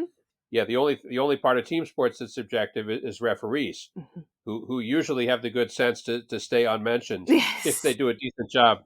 I don't know a single famous referee name that I can come up with, so No, I can only think of one, and he was in trouble for cheating. yes, exactly. It's not for any good Yeah. reason. Yep. So, with this movie, is there anything that you wish you could have changed to make it slightly better for you? Hmm. Let me think about that. Yeah. Other than I would have toned down the music Mhm. cues as Mhm. mentioned. Yeah, yeah. Yeah. I guess that it. Yeah. I guess that it ended as it should have or as it needed to. Mhm. Normally I would be saying like I wanted to know more about the ins and outs of the competition. Mhm. Yeah, I can say yeah, actually one favor the movie did for me, Mhm. because I think most people when watching figure skating are either excited to watch someone fall spectacularly Mm. or are dreading that moment. Yeah. You're terrified that someone's going to go down and then get up and keep skating while sobbing. Uh, Mhm. or worse, that they go down and can't get up because they broke something. And then they're the jerks that are like, someone's going to fall, or like, You're NASCAR fans? right. Yeah. Good grief. So this movie did not fall into that trap of making it all about the big Mhm. fall. They could have made that a Mhm. bigger part of the story because they all go down eventually. Mhm. And so, yeah, so they did me the favor of not making me watch a gruesome injury, which I'm sure they could have fit in to the storyline if they wanted to. Oh yeah, they don't even bother to be very gruesome about the injury to Kerrigan. I also think because it was so quick and not actually that gruesome, but Right. like we don't even see it happen. We see it off the bottom of the frame happen. Right. Yeah. And it's surprising, I think, that she didn't get hurt worse, given that that guy was at least twice her size. Hmm. Even if he was my size, he was probably twice her size because she's probably a little tiny person. Yes, if they talk about Tanya Harding being overweight and big framed for Right. figure skating, like Jesus Right. Christ. Okay. Which is preposterous because if Yeah, you were overweight, you wouldn't be able to do 10% of what she did out there. I want to draw the fact that they were like, she's the first U.S. woman to be able to do a triple Lutz, and I'm like, yeah, maybe she has the muscle mass to do Mhm. it. Right. Well, I've actually read about this in ballet. Hmm. That they say that there are roles and dances that cannot be done because the dancers don't have enough muscle. Oh. There are things that historically have been part of certain ballets, or certain ballets have accentuated these dances where you had to be a bit stronger to pull off the moves or to have the stamina to get through certain pieces. And they Mm. avoid that because it becomes more about how a dancer is supposed to look than how they're supposed to dance, which is a problem. Wow. That is very interesting. Yeah, I Can, mean, cannot verify, not my field, but that's what I read. we'll ask the viewers to verify in the comments if anybody wants Right to. on. If anybody wants to tell us we're wrong, otherwise that's now fact. Hey, right Uh, on. that's awesome. That's very, very interesting. Yeah. I do agree with you about the soundtrack. I enjoyed it when I was like, oh, hey, I get it. But a lot of the times, with soundtracks that are that prevalent to the point Mm. where the subtitles are picking them up, Yep. I often say to myself, like, well, that's cool. But as a viewer, I can emotionally figure this out myself with the Hmm. acting. But thanks. Right. Yeah. And typically, just for me, I usually enjoy a movie more when it has a good orchestral score and when the original pieces are things I don't know. Yeah, Mm, I want to be in here saying, "Wow, what song is that?" I'm going to have to look that one up later. that's very interesting. Yeah, and then I meet a new artist that I didn't know, and of course, I'm always hoping that they pick me up for a soundtrack, and then people are asking that about my song. So, as far as a biopic goes, do you feel like this was better than most? Yes, I think it succeeded overall. There was a lot to like about it. Mhm. Margot Robbie's performance was excellent. Alison Janney was Mhm. excellent. Mhm. Good comic relief during the first half, not so Mhm. much during the second half. I can live with that. Okay. Yeah, so this is our I'm approaching the final 3 questions of every episode. That was the did you like it? Would you recommend this to other people? I would, but of course, I would be careful about who I recommended it to. Mm. I have I have some friends and family that I know wouldn't enjoy it, and others that I think would. Mhm. I have friends who are like me, but worse, in that they literally need a Michael Bay movie. If something isn't blowing up or crashing every 10 seconds, they're out. They just don't have the attention span for anything else. Yeah, no, we did Michael Bay's Bad Boys, Mhm. as our second episode, and I have to say, I was disappointed that there was not more explosions. Right. Well, and then you watch Fury Road, and you're good. Yeah, yeah, exactly. You So, know. yeah, mhm. Yeah, I'm not saying it wasn't good. It wasn't a good experience, but it was a enlightening experience. So I can Hmm. see what you're saying there. With every movie, there's gonna be people for whom it is not for, regardless of how good it is. Right. I think there's a lot of Disney movies that are not technically for me, regardless of how Hmm. good they are. Although I did just watch Lilo and Stitch, and that is a great movie, and it is for me, and I loved it. Yes. Well, yeah. There's no accounting for taste. I had a housemate way back when who got into a tremendously huge movie argument with me, where Oh we both stormed out of the room pissed off because I had just watched Heat and he had just watched, oh man, Wings of Desire. Oh, I'm so sorry for him. Right, but he thought Wings of Desire was high art, and he thought that Heat was crap. Oh, And well, you I thought the exact opposite. And we like had like a baseball umpire, you know, faces pressed against each other and yelling type argument about these movies. And I just both walked away thinking this guy has no taste whatsoever. What a clown. well, this is the heart of the most important argument when you're talking about reviewing any kind of art. Hmm. Enjoyability versus like, artistic validity within the Mhm. like community it comes from. So like Right. a film for film people has to be very filmy, has to be like El Topo. And Mhm. even within that, like I'm supposed to be a film person. I fucking hate movies like that. I do want to be able Right. to at least enjoy a small amount of it. I don't want to feel like this is homework. And Wings of Desire, it feels like homework. And let's be honest, they based that horrible Nicolas Cage movie on it. So it's not that good if when you squeeze it, you get that. Right, right. Yep, yeah, and I know what you mean. I like a lot of artsy films. Mhm. I adored Upstream Color, Mhm. Okay. and that's on my top 10 for sure. But yet, I know a lot of people that wouldn't be able to get through it. Mhm. And I've frequently tried to. Well, I stopped trying, but I used to try to get your husband to read my favorite sci-fi novel, knowing very well that it was not for everyone. And He tried. he bailed out a few chapters in. Yeah. Uh, good, good college try, Scott. Appreciate you. You do what you can.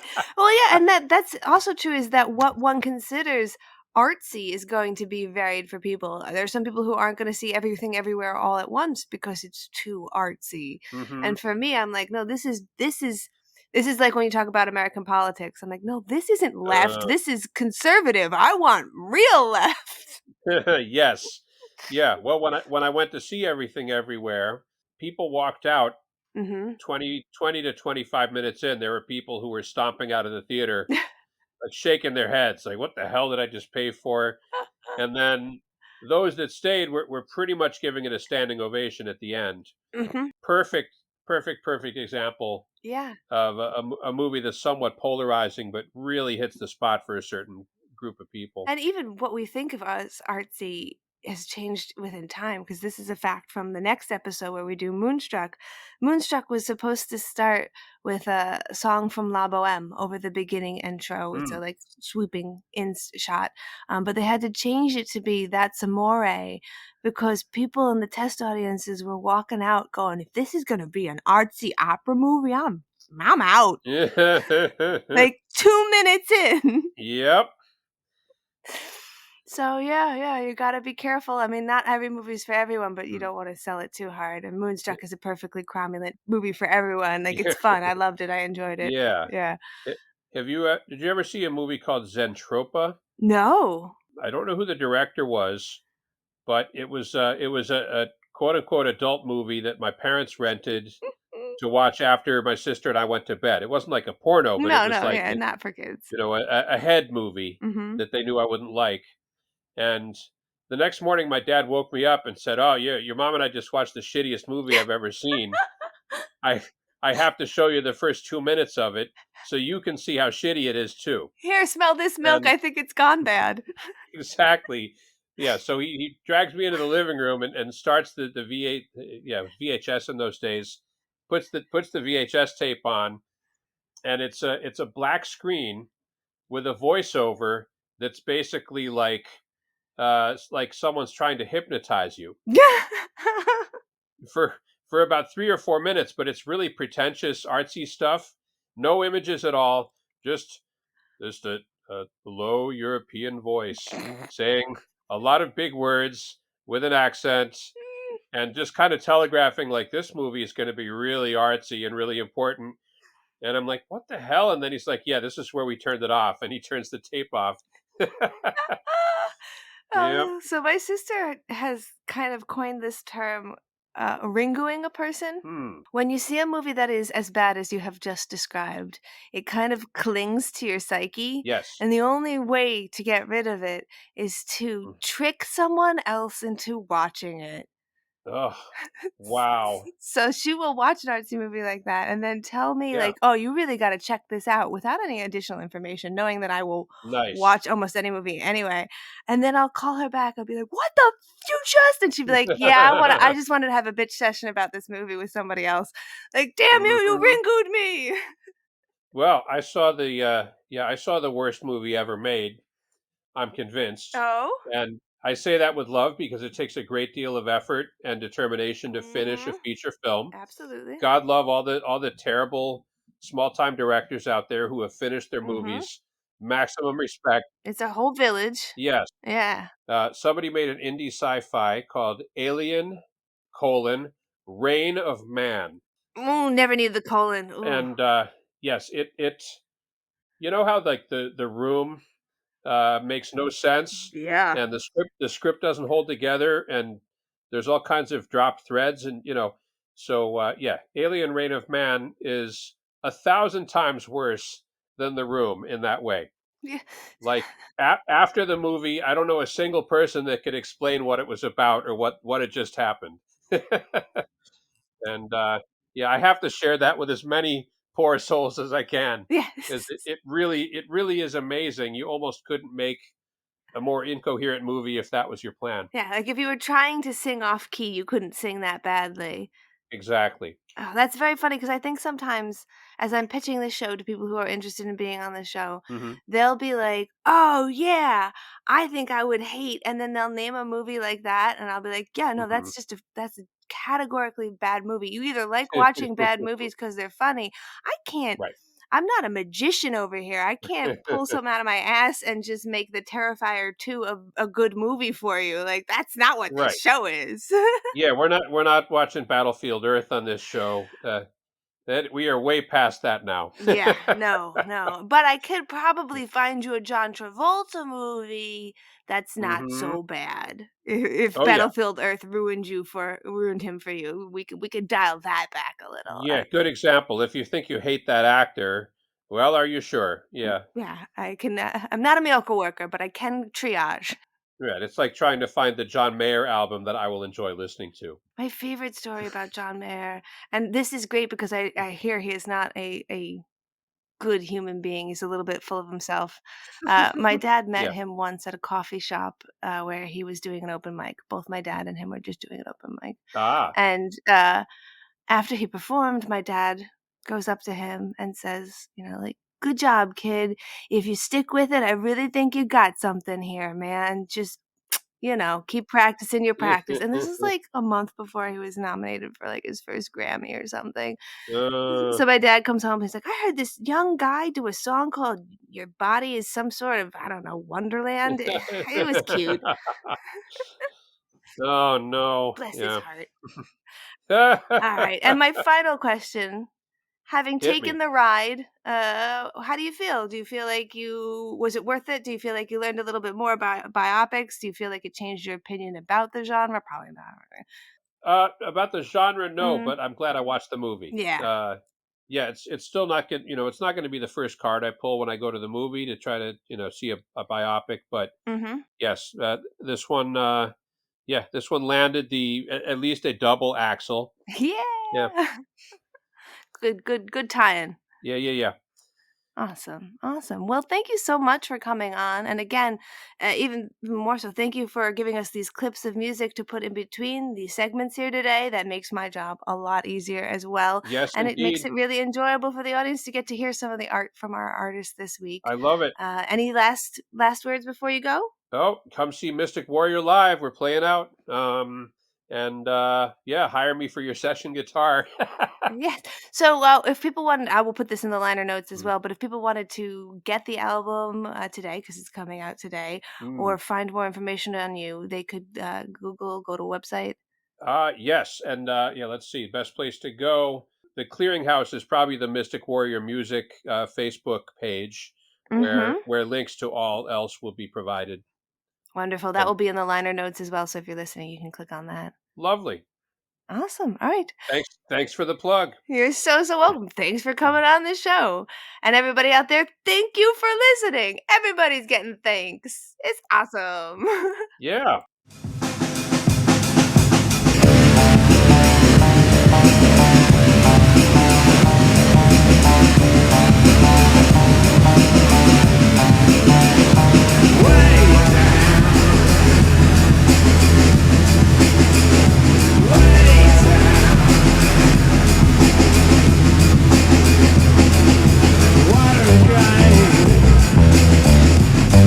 Should've never jumped out like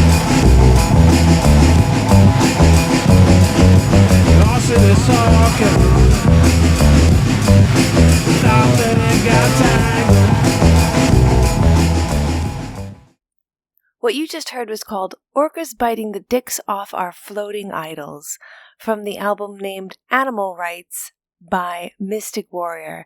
And I have to say, hilarious name. Really, really fucking groovy song. I really like that song. It's my favorite so far off of the album, which I also did grab myself. It is super funky, super interesting. You get 13 tracks, so a good decent amount for what they're asking. It's off of Bandcamp. Again, as always, everything that I reference is going to be available in those liner notes so you can find it. But if you don't want to do that, go to Bandcamp, type in Mystic Warrior, you'll find it there. Go to Facebook, type in Mystic Warrior, you'll find it there. The album is named Animal Rites, Rites, and that last song was Orcas Biting the Dicks Off Our Floating Idols. The first song was Mr. Grey, and the second song you heard was Church of Spiders. Just so that you know, if you're looking for those ones in particular, those were the songs that were featured in this episode today. As I mentioned before, this month's theme is musicians, which means our next episode will have a musician as our guest again, and it's going to be someone you have heard me talk about before on the show.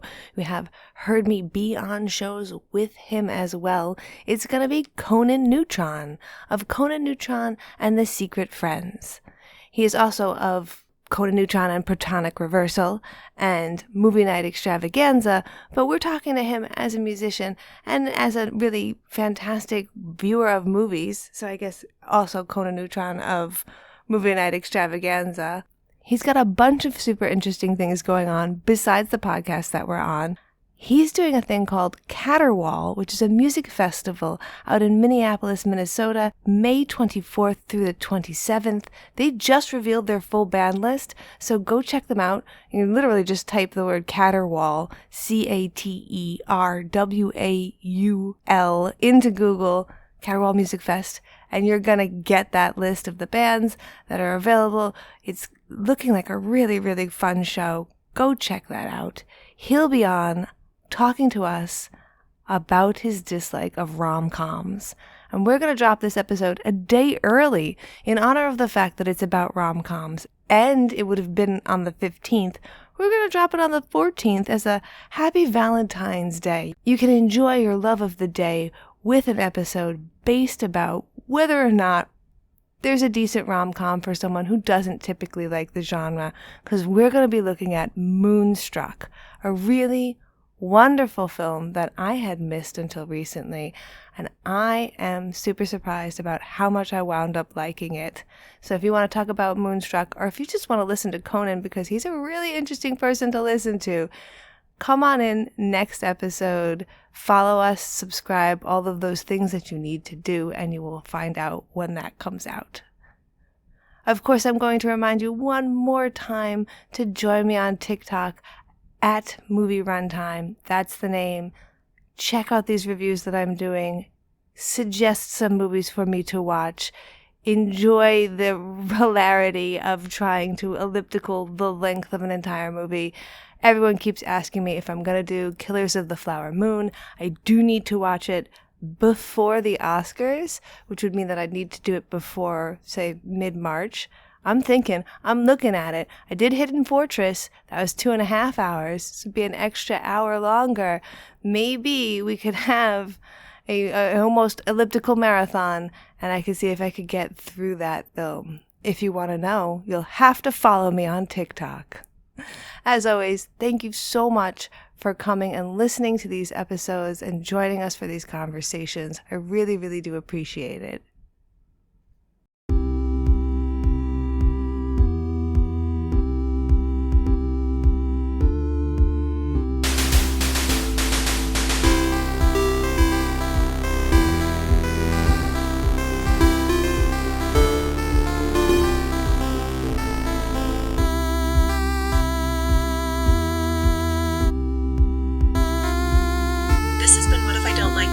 With your host, KT Baldessaro. Thank you for listening.